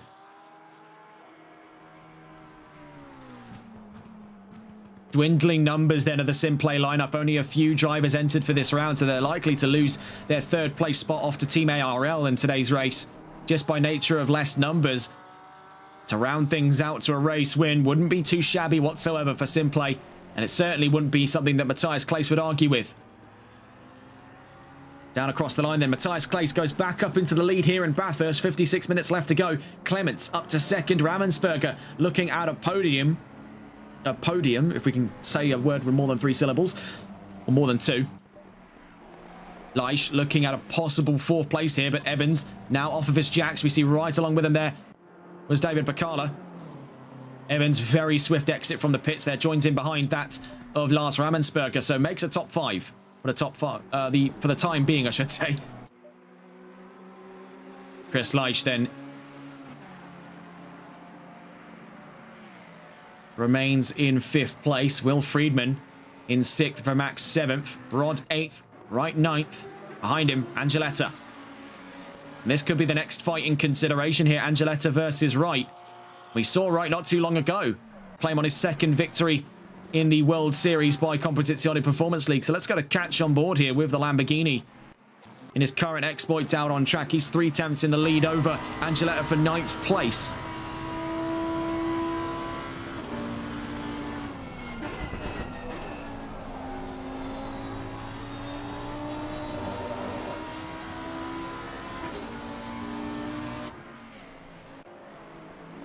You see that for Angeletta, he got very sharp onto the brakes and the back end started to come away from him there. He had to grab the car, make sure it didn't go into the wall. Now on his way up through Quarry. We'll try to go and catch on board here with Angeletta's perspective. It's always interesting to watch from the trailing car of 2. On now with the number 100.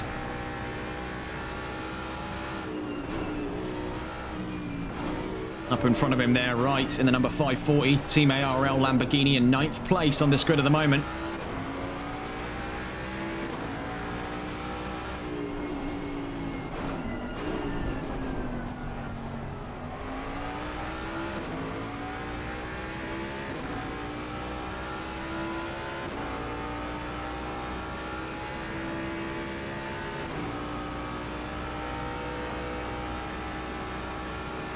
You see, though, up in front of him, catching a significant part of the grass there was Wright, kicking up a huge plume of dust in his eyes. Down towards the chase. We do have a white flag in progress down there. That's for Nico Prince, who has now since cleared off the exit of turn 22. I believe there was an off-track incident just up in front, but not enough to raise the yellow flags right away. Down towards turn 23. Still contending 9th place then by half a second. Angeletta versus Wright. One of a number of fights growing on this grid at this time, as we see the gap between Leish, Friedman and Evans is starting to slow down. It's starting to go south of 1.6 seconds between these three at this time.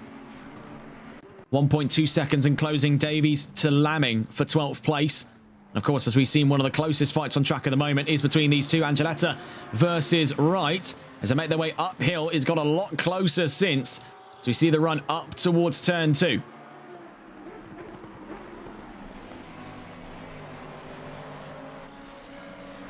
It's worth noting for Friedman v. Leish, now 1.3 seconds and closing. So he is on the hunt here for that top 5. But he's going to have to try and get out past one of his own teammates.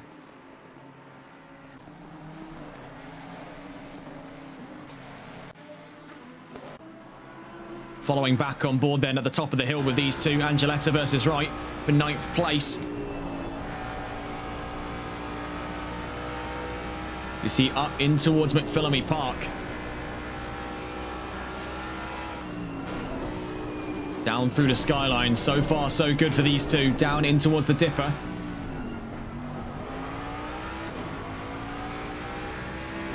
Further through the S's in towards Forest Elbow. Now, this section can catch you out if you try and turn too much under braking. That's why we see a lot of straight braking lines down through to turn 18 because of that crest coming into the corner. If you try and turn too hard whilst braking over a crest, the back end will go light and the car will pivot around. We've seen it plenty of times before.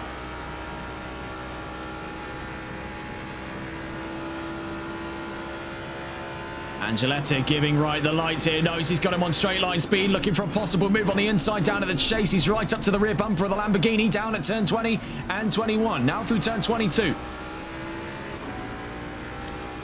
Heading up to Murray's turn 23. Still looking for a way on the inside, but it's just too narrow a gap to clear.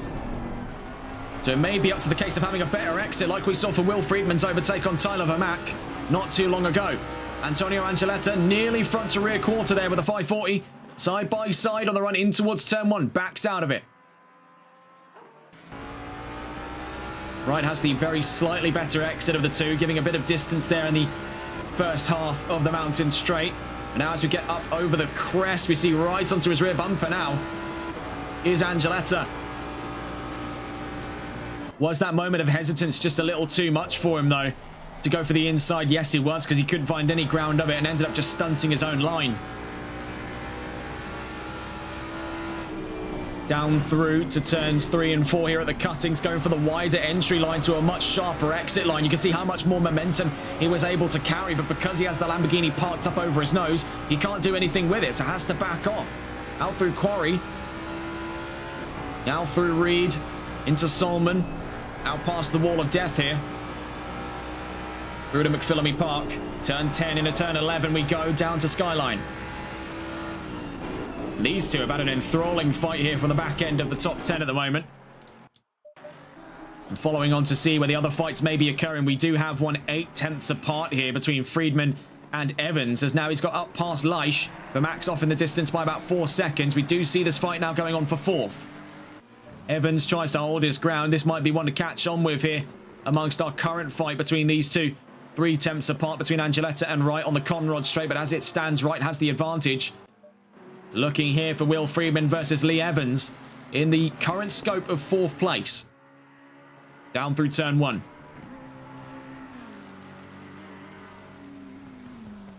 We do just get... What's it? Wins there of... I think it was a car up on the grass. I think the number 8 was just momentarily on the grass. That was for Dominguez. As we heard the engine go light on him there. Down through turn 2, or I suppose more relevantly up through turn 2 as we head up to the cuttings, turns 3 and 4. And the fight currently for 4th place. Friedman in hot pursuit then of Lee Evans of Team VSR. Meanwhile, an update then from the fight between Antonio Angeletta and Wright. Between VSR and ARL for 9th place. This is a fight that's been going on for some time between these two as they make their way up the mountain straight, looking for the inside at Griffins here. Not yet committing fully to the send. Back on with these two at the top of the hill, down through Skyline now as we begin the run back down it. In towards the Dipper.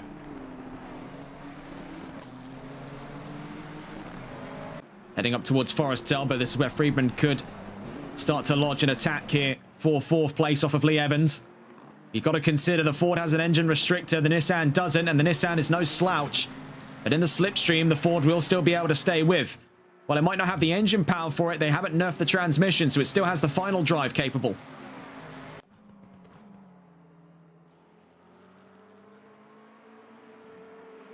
Heading down through to the chase. The 208 still firmly in behind there, the 444, but Evans holds centre mass of the road into the chase to stave off an advantage there by the 208. Checking in with Angeletta and Wright down through the same section we just saw before, out through Forests. Now into turn 19 onto the Conrod. We can see there, great exit for the Lamborghini, now putting a fair distance up over the Mustang.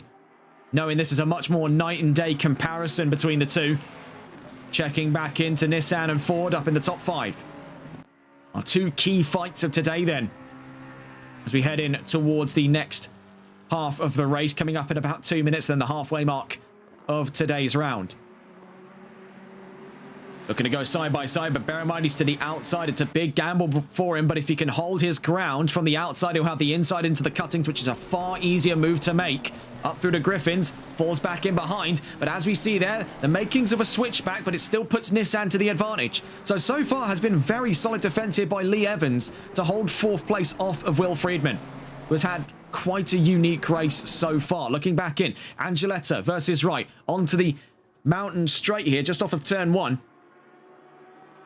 These two have been inseparable amongst that top 10 at the moment. This is for 9th place between these two.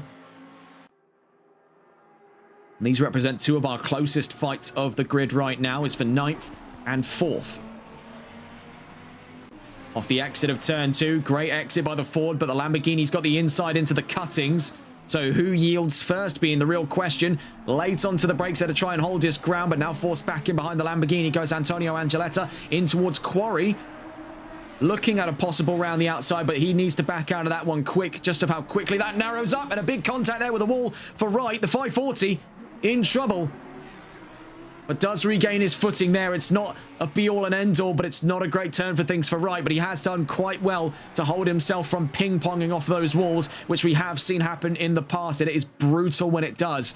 But there spells the end of the fight between these two, now catching on board with Evans v Friedman. This is going to be an exciting one to watch here. We see with Will Friedman right onto the rear bumper of Lee Evans. You see they're trying to spook him, trying to force him to defend early, knowing no one in their right mind's going for a turn 23 lunge. You'd have to be basically parked on his rear quarter to make that move stick. So Evans is no fool in being so easily goaded into defense. Now turn 2 on the other hand, I'd say you definitely got a chance. We'll see right off the bat there, already teetering over to the right-hand side of the road. He's making it as small and as awkward a gap as possible to even suggest a move for that inside. Good area denial practiced then by the Nissan. And he sticks to that line, doesn't try to move too much under braking.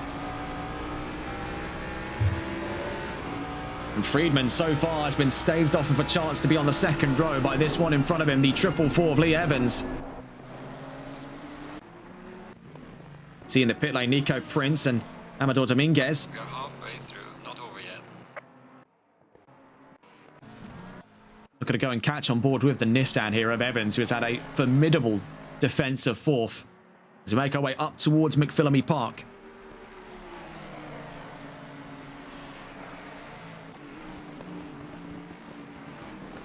For Stefan in chat, yes, Lee Evans is VSR Grizz. Oh, he's had a big step out there at the dipper. You can see, actually, on the third-person camera, the nose of the Mustang was creeping into shot there. That's how close the 208 is. Giving him the lights. He wants him out of the way. Evans won't budge for anyone. That seems to be pretty clear here in Bathurst. Down onto the Conrod straight we go. Up over the crest into the run at the chase. It turns 20 through 22. It's going to have to be a wing and a prayer here for the 208 to take position away from Lee Evans, because he's holding the inside for the run in towards the chase. Holding that inside, but he steps out there. Will Friedman's got the chance. Evans now holding the inside for the run to Murray's. We see there, Friedman switches it back. Dare I say it, he's going for the move on the inside. Down at turn 23. Elbows firmly out and the gloves off with them. Will Friedman up to 4th, and Evans is furious. Chris Leish now has the chance here with this fight now advancing to a fight for 5th for Evans, if not a counter-attack for 4th, as a third car steps into frame. Chris Leish in the 74 Mustang. Behind them, there's Tyler Vermack. Right now for Evans, his priority is starting to shift. Of course, he wants to get back up there with Friedman, but having made very quick distance, he might have to start prioritizing defense for the top 5 with Leish in his rearview mirror. As I say that, it was a pretty decent send there through Griffins. There is the chance he can make distance back up against Will Friedman, but he's had a bit of a wobble there, and there goes Chris Leish, but he collides with the wall just as he gets up past Evans. That's been a tough one for Lee Evans. A few stutters here and there. First at the chase, and then up through the cuttings. And he's dropped 2 positions to two Race Club UK forwards. And we see there, the back end came light for Evans. So now this is a matter of survival for him down at McPhillamy. He lets Tyler Vermack on through. He's spent. And the 444 maybe into the pits early to replace those tyres. Going to check in then with any new emerging fights. We see in the case here that the 2 Race Club UK Fords may have to face off against now that of Tyler Vermack in the 888 behind. We see here with Leish now up into that top 5. Is going to be first in the iron sights of the South African talent behind him in 6th place. On the Conrad, 1.6 seconds the current margin for the Fords to the McLaren in behind him. You can see very quickly advancing.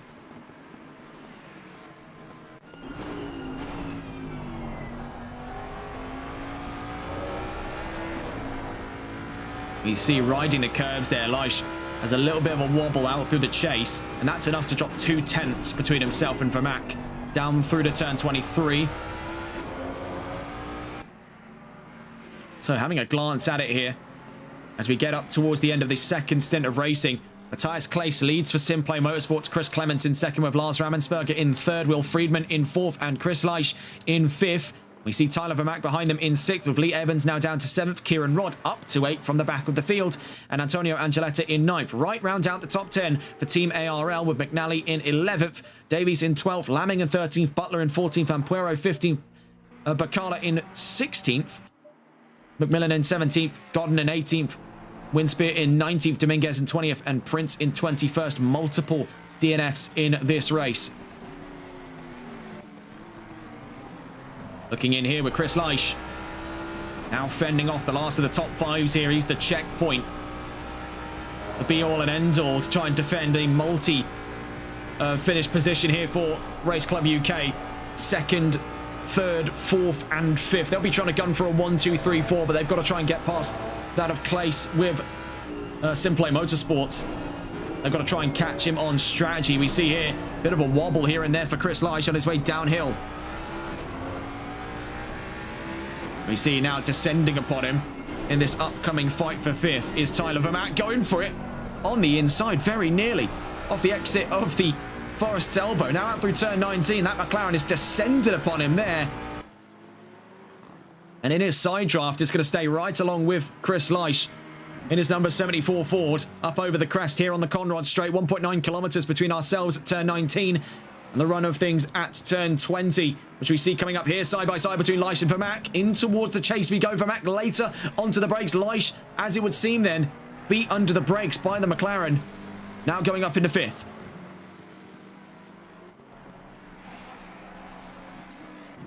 .39 minutes left to go. Will Friedman having put ample distance up over Tyler Vermack. These two got into an incident earlier on today, which is what's kept them from the race lead ever since. 39.5 minutes left to go.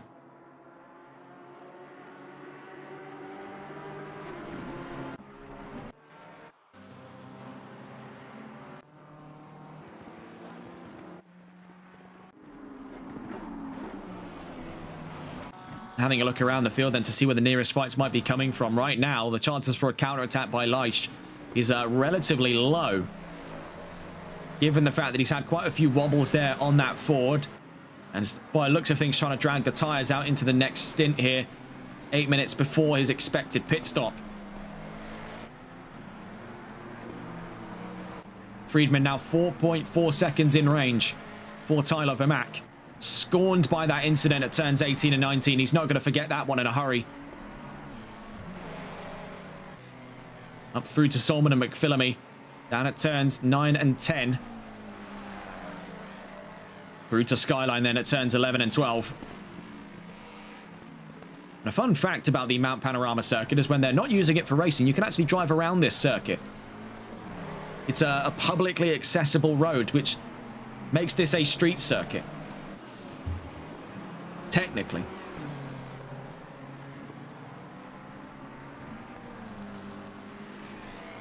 Now, I've had my own choice opinions on street circuits in the past, but I think I can make a very clear case that this is a cut above the rest of them. You'd not have convinced me originally this was public road if it weren't for the markings in the middle.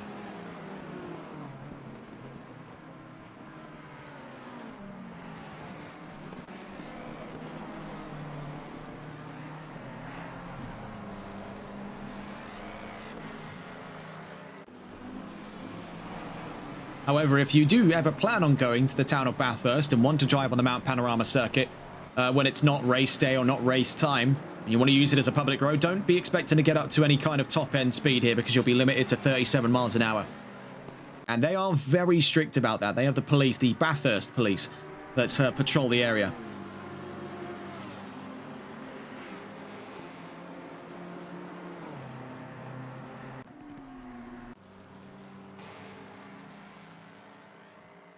See the possibility of a fight here, or say big quotations fight, between Evans and Rod, 1.4 seconds apart. The reason I say that is because you don't often get to see in this event the teammates going head to head here for position. They often work collaboratively, which is the whole essence of this championship here. It's what's led to Race Club UK's dominant success in this series, leading with nearly double the points of VSR.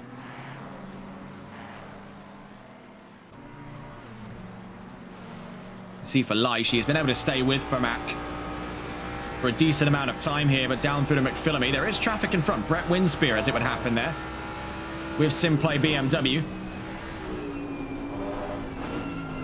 And where Vermack was able to get up past him just before the run into Skyline Hill, Leish runs into him at a very tough time here down through the S's. Such is the case here for the lap traffic. I'd say personally, yeah, you've just got to get all the way through that sector there before you even consider pulling over. Anything else is suicide. We've seen a few occasions where, especially newer drivers, they get up onto the grids and they're showing the blue flags in this track and they just dive for either of the walls. You can barely fit two cars abreast down through any of these corners in that middle, and then coming up into this last sector here, it's not particularly easy. I'd say leave it to the straights to get out of the way. As we've actually seen quite a few major incidents happen before at Bathurst in a few different championships when drivers have leapt from the racing line suddenly in an area that's far too tight to accompany two drivers side by side.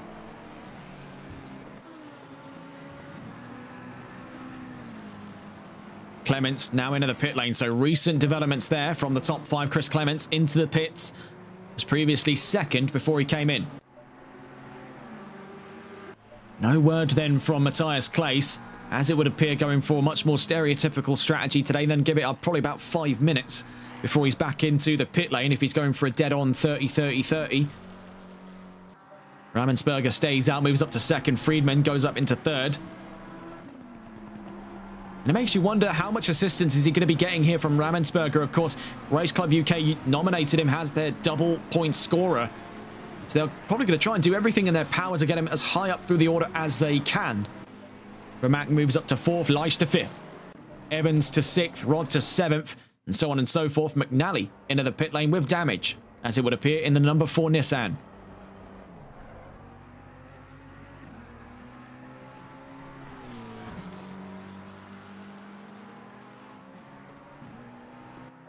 We have a glance here to see was momentarily the scope of a half-second gap between Godden and McMillan, but it seems the case there that the ARL car has either fell massively in behind or moved out of the way for the arrival of the 95.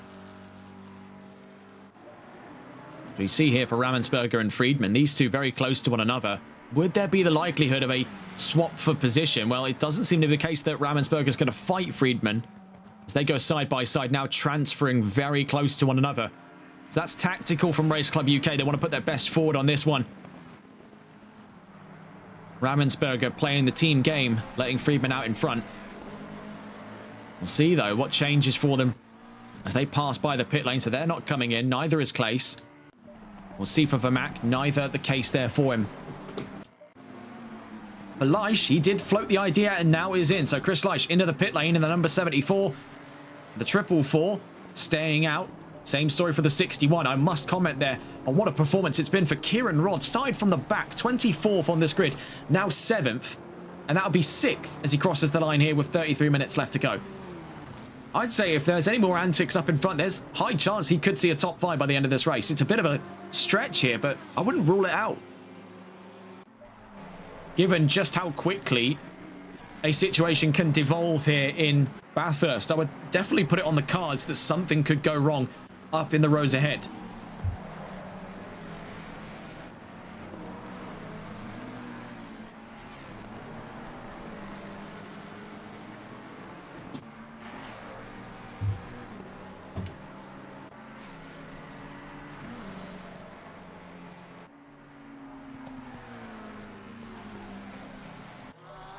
Another gap to comment on here. Two Team ARL cars close to one another, Ampuero and Butler. 1.2 seconds. Much in the same stead as we've seen there for Ramensberger and Friedman, and now Evans and Rodd. It's unlikely they'll be clashing heads for position anytime soon. On through turn 61, a bit of a rattle there off the exit of McPhillamy, but in towards Skyline. See how quickly Rodd is able to make position up here on Evans, clawing the time back. He had previously lost in the few corners beforehand. Clements now out of his pit box on his way to the exit of the pit road. As it would happen here, he looks to be emerging ahead of Juancy Ampuero, so moving to 11th as it stands for Clements.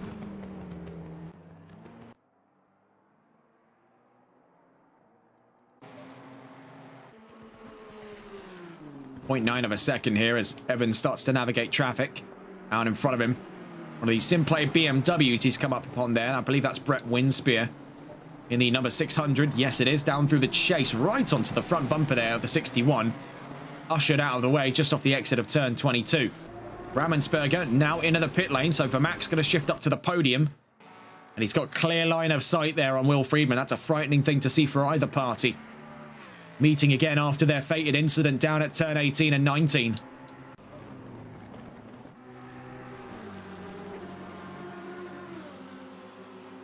There is still the wider context to the rest of that field. Plenty of drivers still with one more pit stop to serve. And coming up then is going to be that next major window that we predict where a lot of drivers will be coming in. New strategy, or perhaps new fight here found for Chris Davies. Question is, though, coming up into that 30-minute mark, will he be holding out to try and fight with this one here, knowing Leish is in a different world to him on this race? He's going to stay out regardless. See, though, for Lamming, if he's next in line on considerations to the pit lane, a bit of a scrape there off the exit of the chase right behind him then. Looks to be the number 10, so that is, yeah, that's Nico Prince. We have Team ARL. But I gotta say, it's a bit of a gutter, really, that Prince had that early doors incident, because he has displayed pretty solid pace throughout. It was just that incident down at the cuttings has set him so far down the mark there, 5 laps. There's just not a great deal he can do. Rodd and Evans still very close to one another.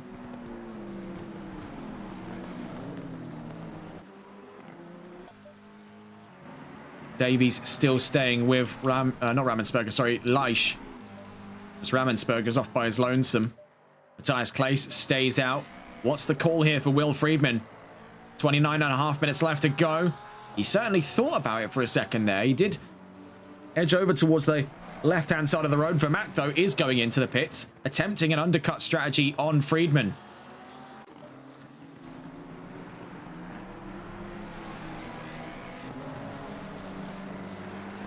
We'll see, do either of these two consider the pit lane? No, not this time around. Next in line would be Angeletta at this time. Actually, as I say that, Brett Winspear is now into the pit lane for Simplay Motorsports in 19th.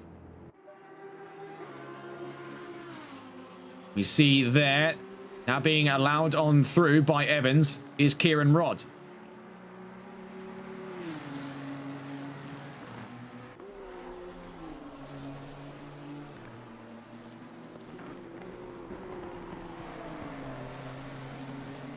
See, joining us in chat there, 5-star Jupiter. Now, we did comment on this a few broadcasts ago today, but it was the case. We do wish the best of luck over to the Euro Titans and 5-star teams currently participating in the 24 Hours of Daytona. I'm told that that was eventful. I've seen the clips. It's an interesting one. Bless them, they're doing what they can, though, I imagine, over at Race Control. That's not an easy thing to deal with, because, ooh, yeah, if you don't know what I'm talking about, perhaps that's for the better. But down through McPhillamy, we see here now, after their recent transfer, Rod into third, Evans currently fourth, and Gilletta in fifth, as for Mack went into the pits.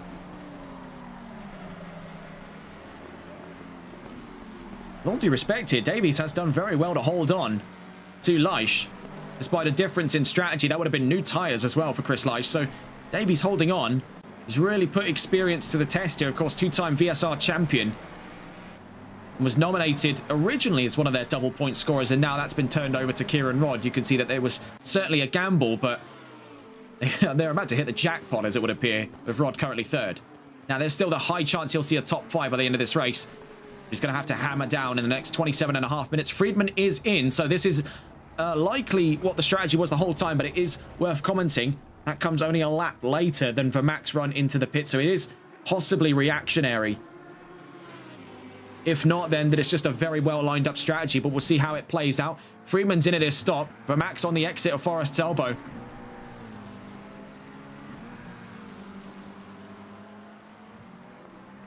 Oh, yeah, no, I've just seen that in chat. Ew, that's not looking good. I think it was a very ambitious idea they brought to the table, but I don't think they were ready for the kind of people that enter these tournaments. It can get really nasty out there on iRacing. Oh, as you see here for Vermack, a bit of a wobble for him off the exit of the chase, and now on his way out is Will Friedman. So, oh, hang on just a moment. Look at there in the pit lane. Oh my God, what happened to Nick Lamming? I didn't see that. What happened to him? Oh, goodness. Friedman is out. As it would happen then, Vermack is still in behind. So Friedman has played a wonderful strategy in today's race. And now we also see that Chris Davies and Chris Leish in. Oh my goodness, there we can see as well for Leish damage. We saw from Lamming was a mangled Ferrari. We see a mauled Ford making its way in. We see there from Stefan in chat. Will you be broadcasting LMU when it comes out to console, or are you moving to PC? Well, we've hybridized is what we've done. We've already been covering LMU races from the folks over at MSC. We have plans to do that again for the Wednesday evening slot after next week. So we will be doing more LMU stuff.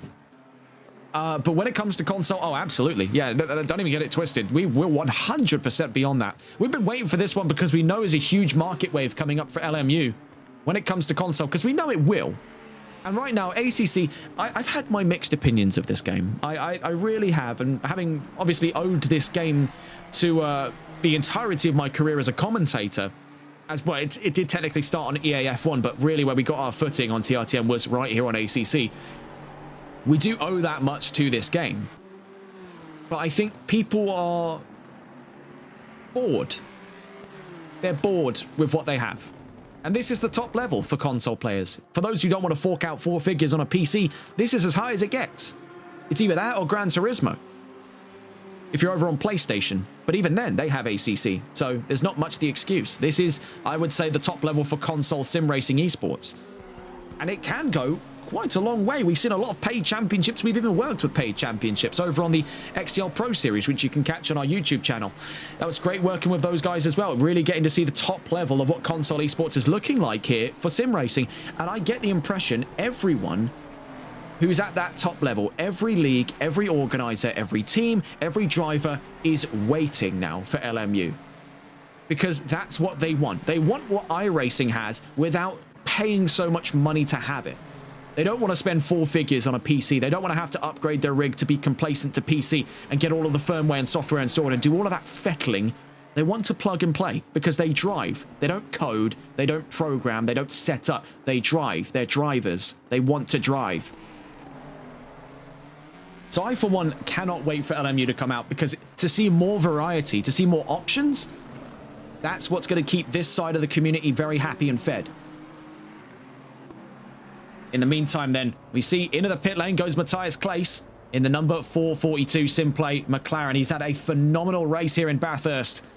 It is going to be very curious to see where it goes next for him. Kieran Rodd then currently second place, with Lee Evans in third and Antonio Angeletta in fourth. VSR at least trying to put one of their drivers here amongst that top five. It's been a very tough one to go toe-to-toe with Race Club UK on this one. They've dominated this championship by numbers and by results in more recent weeks. And we saw that first win for Race Club UK outright in a race by this driver here, Will Friedman. One of the mainstay drivers we've seen over on the exclusive esports team. Quite the talent in his own respect there. And this is much a case of bringing a shotgun to a knife fight, is deploying Friedman into this championship. And that's no disrespect to any of the other drivers, but this one, he's a scary one to go toe-to-toe with. But I really do think today that Claes has him. 22.5 minutes left to go. And Simplay are within a chance here to emerge from the shadow of VSR and Race Club UK to put their names on the top of the charts and get a race-winning driver in the form of Matthias Claes. And it really did seem to be the case throughout today's race. When you had Friedman and Vermaak on the front row, it was inevitable what was going to come next from them. I really did think, and I didn't want to say it at the time because we know these drivers quite well. We've seen these drivers in many different championships. We know the kind of drivers that they are. But you throw two drivers that are nearly identical for their prowess on this track in the same arena, and you tell them that they're not on the same team, they're going to rip each other apart until there's nothing left to be recovered. And that's exactly what happened today.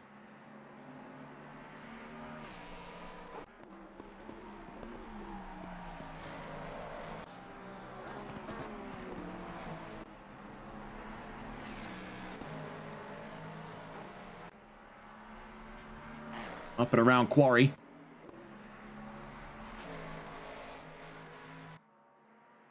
We mentioned this in parting before, but this is probably the most frightening form we get from Will Friedman, is if he's been knocked down, because he just picks up into this relentless pursuit like a Terminator. He's a terrifying driver to watch, because once you actually kick him down, that's when he just unlocks 1.5 to 2 times the amount of pace he brought to the table in qualifying. Because we've seen, and I can name quite a few of them, multiple instances where he's been kicked down, clawed his way back through the field, and turned it into a top 10, a top 5, or even a podium. And I know very few drivers that can do that so consistently, which is why we regard him so highly.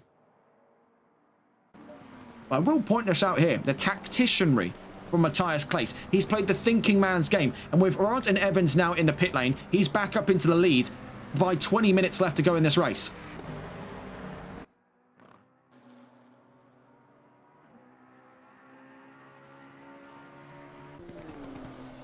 New fight emerging here, as we do see from Wright and McNally the next in consideration on fighting between the 540 and the 4 as they make their way through to the cuttings.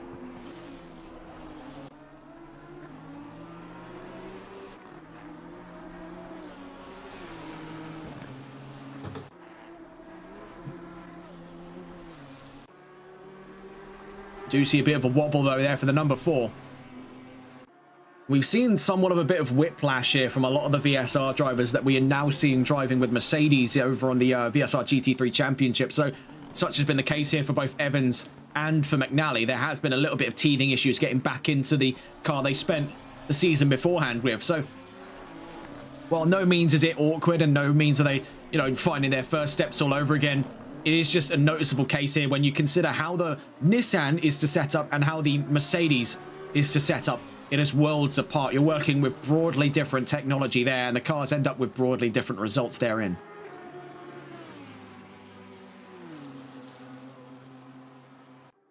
Yeah, but back onto that conversation real quick about Le Mans Ultimate when it comes to console. I'm very much so looking forward to it because our latest project coming up with MSC. Oh my goodness, did you see the slide there from Vermaak? My goodness. Out through McPhillamy. Full Sterling Moss. There was slip angle involved there and everything.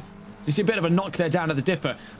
Well, our latest project coming up with MSC is finally going to give us the opportunity to talk about the hypercars. We have been wanting to do this for years now. Since we knew that this was an opportunity, since we knew that this could eventually be something we do, we've been wanting to commentate about the hypercars for a long time. When it comes to LMU coming to console, that conversation will only get richer because we have the Genesis, we have the Valkyrie, We have the Peugeots, we have the Alpines, we have all of the WEC stuff instead of right now what would have been the other option, which would have been iRacing, which was most of the IMSA content with the sprinklings there of the Ferrari.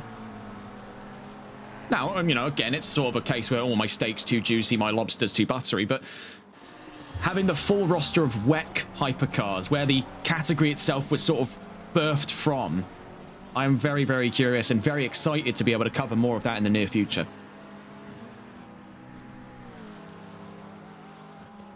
In terms of this series, it's been fantastic to see these leagues go head-to-head. The leagues that we've worked with before and drivers that we have met from other leagues. So we've worked extensively with VSR. That's how we were brought in on this project to begin with. We were contacted by the folks over at Race Club UK for something of this variety. We've seen the work of a few of the Race Club UK drivers, quite a lot of the VSR drivers, a few of the Team ARL drivers, such as the cases we see for drivers like Wright in the Lamborghini, the number 540. We just saw him only a few hours ago take a race win in the Hungaroring over on the Competizione Performance League World Series. And we've also seen quite a bit of the Simplay team when we did work with the folks over at XCL. So seeing all of these leagues come together and fight under the same banner has been really quite a fantastic thing to see. And it has given us some very exciting races. I mean, looking back through the history of it, Brands Hatch was a great race as well when we got to see the first of those race wins proceed out for Will Friedman. That was a great run of things. Brands Hatch is always an exciting circuit to see, and Bathurst today has been a fantastic one as well. And of course, all of this has been for a fantastic cause. I've been very happy to get behind a project like this. I think it's for a very valuable cause. And so far, they're 80% through of the way to a £1,000 donation goal from 36 generous supporters at this time. That's all for the Shooting Star Children's Hospice charity. And I think this has been a wonderful event to get behind and to see all of these leagues compete and to see all of these drivers really, and they didn't play around here. They are hammering each other on these tracks. So really get some proper white knuckle racing for some GT level stuff. It's almost reminding me at the moment of the N24, how that style of racing ends up playing out. Which, by the way, the N24 is on at the moment, in case you didn't know. We spoke about it earlier when we were ourselves at the Nürburgring over with HCCL earlier on today. If you're watching in now, it won't make any sense. If you're watching on, like, YouTube, it's not going to make any sense. 16 minutes left to go then. Up through the cuttings, we see for Matthias Claes, who leads the charge here for Simplay Motorsports. Now, recent considerations of a newfound fight once again, Wright versus McNally for 10th. So we're going to go and catch on board with the Nissan. You see here from Leish, now way down the order to 16th. Scrolling through then to locate the Nissan of Sean McNally. In the recent times then down through Skyline has lost a lot of ground there off to Wright. Now 1.5 seconds between the pair of them. We go to catch on board here with Evans. There's a fair distance at the moment from either Rod or Clements at this time. We mentioned it earlier that the Mustang was a relatively native car to this track because of its use in both Gen 2 and Gen 3 regulations of the Supercars Championship. But back when it was the Australian Touring Cars Championship, the Nissan Skyline had a prominent place on the grid during the Group A era of the 1990s. The R32 later became known as Godzilla for its dominant performance in the 1990s era of the Australian Touring Car Championship, where it used to clear house as one of a very rare number of cars to feature an all-wheel drive system. And that surviving competitive nature exists here in the R35. It's almost a pity then that Nissan has stopped making the GTR in favour of bringing back the standard Skyline, but we still don't know enough about that car. We've seen some of the press images. We don't have a full body shot of the car just yet. We don't know what it's going to look like, but I am rather excited to see where they take that. With their developments at Nismo, very likely we'll be seeing a racing model in the near future. Of course, with recent pressure from their rivals over at Toyota, it's certainly a possibility that that new Skyline will make its way into Super GT, where the current 400Z is.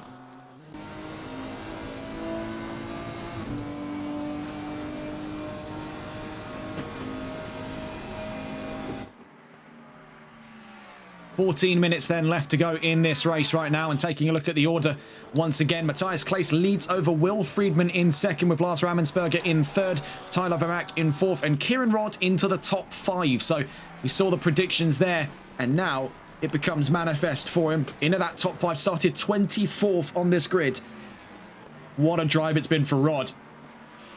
Even if he isn't walking away with a podium or even a chance of a win, that's an easy driver of the day, in our opinion. Oh my God, just see up in front there. That was David Bacala, the number 18, the Ferrari 488.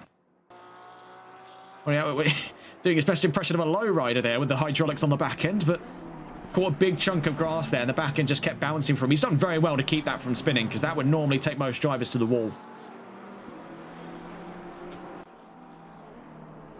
13 minutes left to go then. So looking further down through the order, Lee Evans in 6th with Chris Clements in 7th. Antonio Angeletta in 8th with Chris Davies in 9th.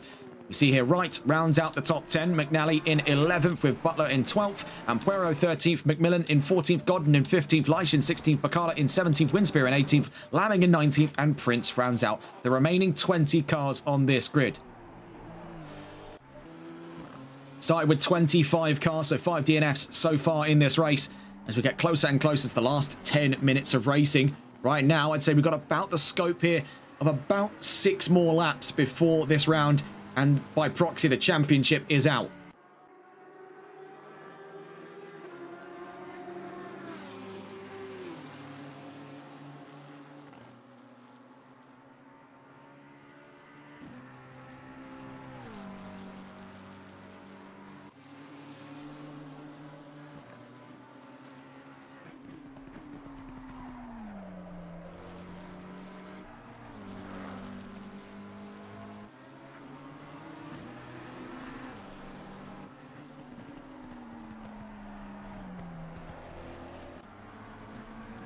We see then from Clace still in the lead here. In terms of developing fights, of course, there has been the wider consideration here of Nissan versus Lamborghini for some time. McNally now starting to reel back into Wright for the last of those top 10 positions. Huracan versus GTR as they mount the crest in towards Skyline.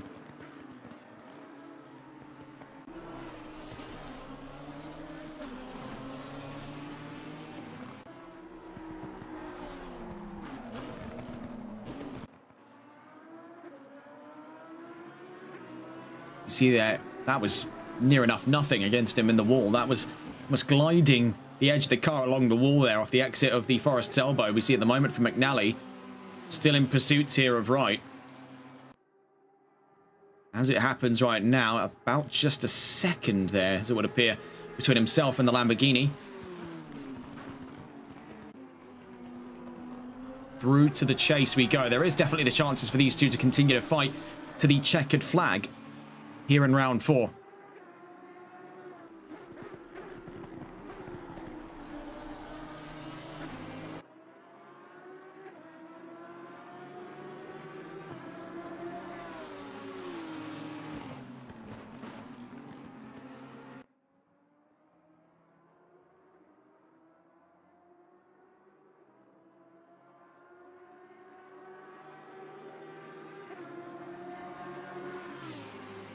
10 minutes then left to go here in Bathurst.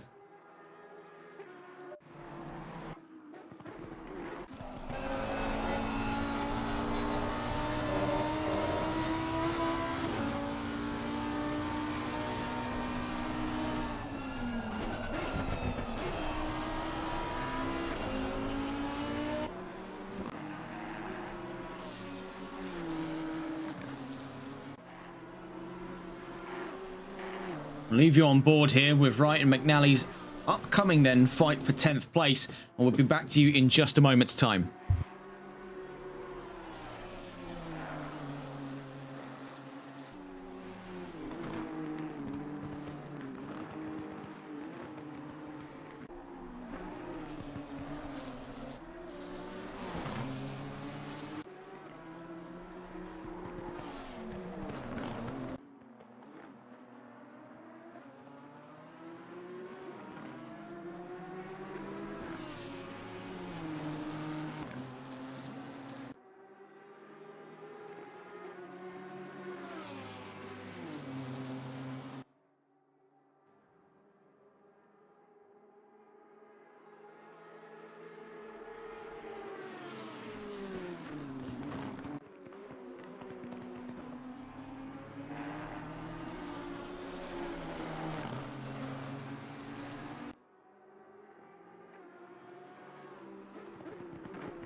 We continue to see here with Wright versus McNally. 1.2 seconds, the current dividing margin on their fight for 10th. Taking a look again wider to the rest of the order to see where nearby fights may be coming from. This is currently the closest among them, as it would happen, between the number 4 and the number 540.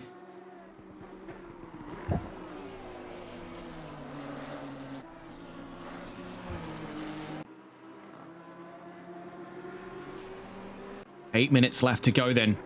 As it stands from the point of view of Matthias Claes, we are in the ballpark of about, looking here, possibly about 4, maybe 5 laps left to go. Having started lap 39 not too long ago then, on his way out through the cuttings into Quarry. Simplay looking at their first win at the last round.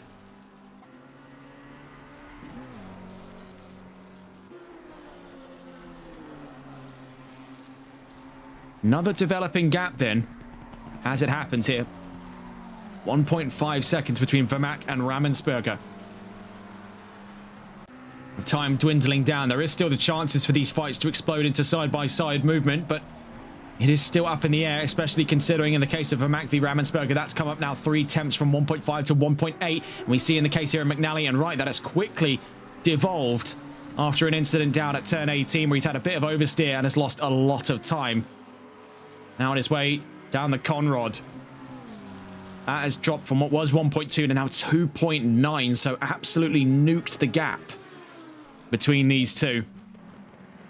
So it may be worth going to catch on board here with Lars Rammensperger and Tyler Vermaak in what could be an upcoming fight in and amongst the podium positions here. Going to catch on board then with the McLaren of Lars Rammensperger, if we can at least. On with the 51. As you can see, Vermaak is now descending upon him. So on board here with Lars Rammensperger from Race Club UK. What has now become the fight for third place for him as he makes his way down the Conrod. Lingering over the crest there, the 888 of Team VSR's Tyler Vermaak.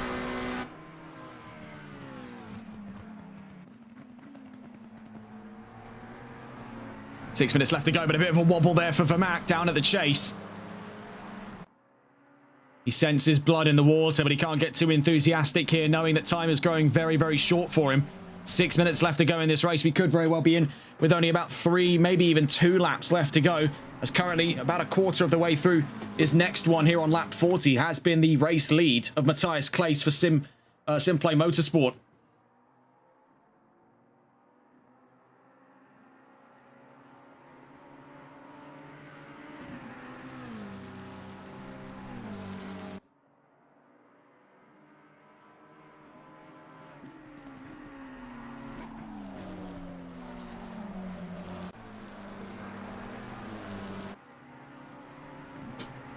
Heading up then through to the cuttings. Rammensperger holds ground here. 1.6 seconds clear from Tyler Vermaak.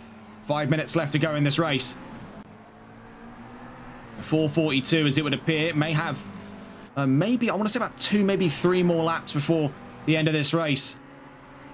With that third lap really falling in on a very heavy overhang into that last minute.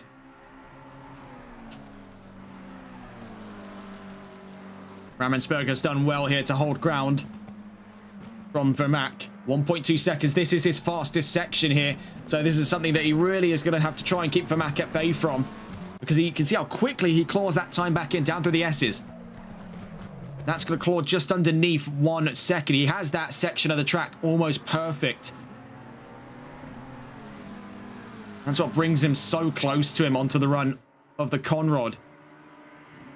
Now for Vermaak, what he'd need to do in these next couple of laps, he needs to try and stay even closer in that first sector so that by the time he gets to the run down through Skyline, he'll be parked almost on the rear bumper of Rammensperger. Then in the slipstream, a move for the inside can easily be made then for him.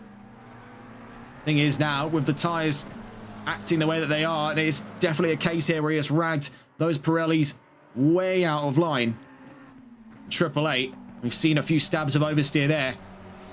He's not only wrestling with the concept of trying to catch up to Lars Rammensperger, but wrestling with the machine he's driving. You see in the last lap, he was still faster, but is not gaining significant wads of ground in a short enough time here. We've only got under 4 minutes of racing left to go. We're on for 2 more laps here in Bathurst.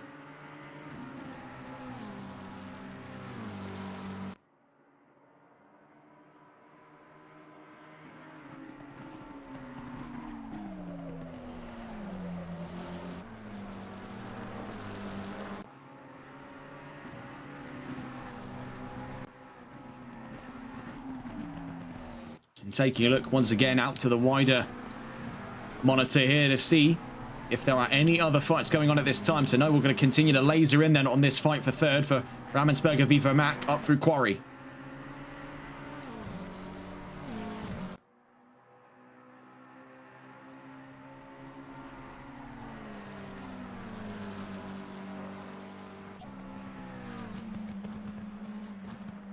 Down through Skyline, you can see just how quickly the Triple Eight is getting onto him now through the Dipper. Watching over the rear view then of Lars Ramensberger in through the S's down towards Forest's elbow. We'll see just how late onto the brakes there Vermaak can go. He's much closer than he was in the last lap, 4 tenths. But Ramensberger, by staying on the normal line there, has a much better exit off of Forest's elbow. And that sort of acts as a sort of a springboard for him to just launch down the Conrod. And as it stands there, Vermaak's bleeding ground away from 0.4 to 0.6 of a second before we even get down to turn 20.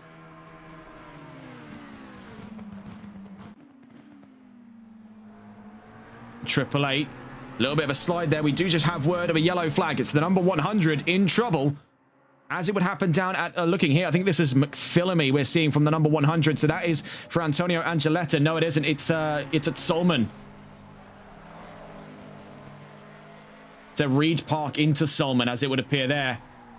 Big trouble for Antonio Angeletta. Heavy front-end damages there for that Mustang, as he makes his way now through McPhillamy Park. And it clearly seems to be the case there that he has lost also the sort of structural integrity of that steering system, as we are very much still in yellow flags. But going back out to see here in Sector 1, Vermaak right on top now of Ramensberger for their fight of third. So back on board with the 51, leading this fight for third place away from Tyler Vermaak.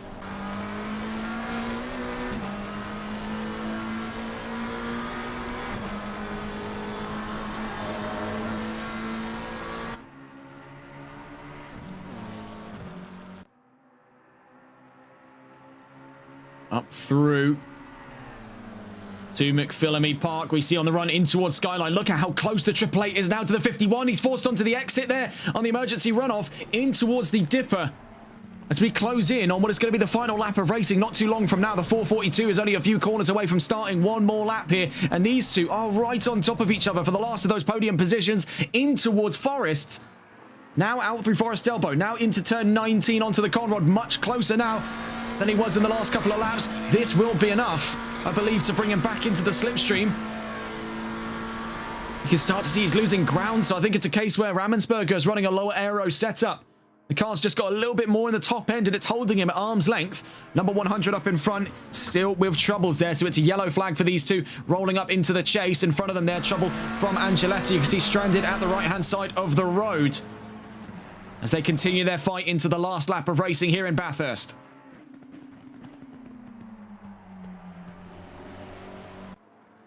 Out through turn 23, it's worth noting that was the same slip-up from Vermaak that gave Friedman the opportunity to go for the inside. And that Vermaak takes with great opportunity then out through turn 1. A little bit of a run-off there, off of Hell Corner. A bit of a bump between the two McLarens. They go up through the mountain straight, and now up and ahead into third goes Vermaak.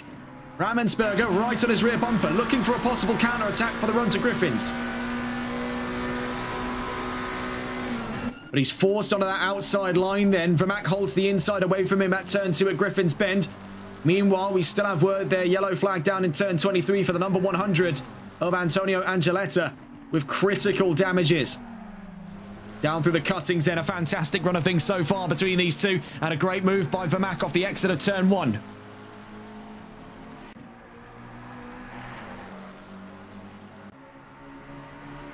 And we'll have to cut away from these two to go and catch on board with the race leader. We will be swiftly back on, though, with coverage of that fight for P3. It's only, looking here, 2 clicks away between them, as they right now find themselves half a second. You can see Vermaak just takes off down through Skyline. Has he overcooked it, though? He did have a bit of an awkward run there through the Dipper. We'll catch on with them a little later on, but seeing here down towards the line in the final round of the Shooting Stars Cup by Race Club UK, it's going to be a Simplay Motorsports car to see its first ever victory. Down across the line then, Matthias Claes wins in Bathurst. A formidable drive by Simplay. Not a foot wrong on that one. The 442 victorious in the final round of the Shooting Stars Cup. But it'll be Race Club UK to take the Interleague Championship title here in the Shooting Stars Cup. A brilliant performance then by all teams involved. Friedman to second place. Tyler Vermaak then holds his ground for Team VSR, up and ahead of Lars Rammensperger.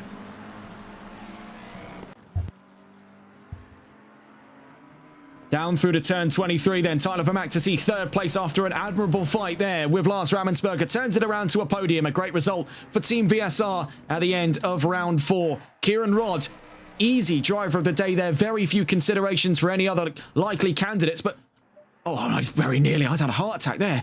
I thought he disconnected. At least see the checkered flag. My goodness. Rodd to the line. Started 25th, up 20 positions. 24th, up 19 positions to 5th. Evans looking at 6th place there, up and ahead of Chris Clements. We see there down across the line, we saw Nico Prince was pirouetting across there, collided by the 146 of Juancy Ampuero. Evans for 6th place. Chris Clements looking at 7th with Chris Davies looking at 8th and already solidified at the back of the top 10 there. Wright and McNally by 4.8 seconds apart, 9th and 10th. Clements for 7th. Davies looking at 8th. Your winner then in the last round of the Shooting Stars Cup goes to Simplay Racing, and Simplay Motorsports is Matthias Claes in the 442 McLaren. 3 of the 4 teams involved in this championship walk away with a race win. 2 wins for VSR, 1 for Race Club UK, and now 1 for Simplay Motorsport. A great result then. We see the final results coming up there on the left-hand side. Matthias Claes wins in Bathurst, Friedman 2nd, Vermaak 3rd, Rammensperger 4th, Rodd in 5th, and Evans in 6th, Clements in 7th, Davies in 8th, Wright in 9th, and McNally in 10th, Ampuero in 11th, with Butler in 12th, Angeletta in 13th, McMillan in 14th, Godden in 15th, Leitch in 16th, Winspear in 17th, Lamming in 18th, Bacala in 19th, and Prince in 20th. DNFs from Dominguez, Burns, Hermsen, Varga, and Winnings. Well, that is just about the cut of it. And your champions for the Shooting Stars Cup, Race Club UK in the Teams Championship. And what a performance it's been by them in this Interleague Series, and what a wonderful project it has been for us to get involved with here on TRTN. And what a series it's been. Right now we just wait off of any other words here. We've Race Control need a word. And what a series this has been then. A fantastic project to get us involved with. And we thank the folks over at Race Club UK for bringing TRTN on board to the racing. Sorry, my mistake there. Lost for words, for bringing us on board to the Shooting Stars Cup series. It's been a fantastic thing to get involved with, to see all of these leagues go head to head. So many drivers that we've seen before, and so many new drivers now on our radar. It's been a fantastic journey for us, and we hope that you all enjoyed viewing in at home. And we've not really much else to say besides the fact that it has been a wonderful project to get involved with, and just having a look at one last time there before the end of this broadcast what the donation goal ended up getting up to. We're still at 80% of the way, £808 raised over 4 rounds of competition in this series, and that is going to go straight towards Shooting Star Children's Hospices. And what a fantastic thing to see then. A really, really wonderful series. And that wraps up what's been a very busy day for us here on TRTN. 3 races on the 16th. Well, with not really much else left to say. That's all from us here on TRTN. What a project it's been. And we thank you very much for watching at home. We thank Race Club UK for bringing us on this project. It was really quite something. That's all from us here on TRTN. Have a wonderful rest of your evening. Take care and good night.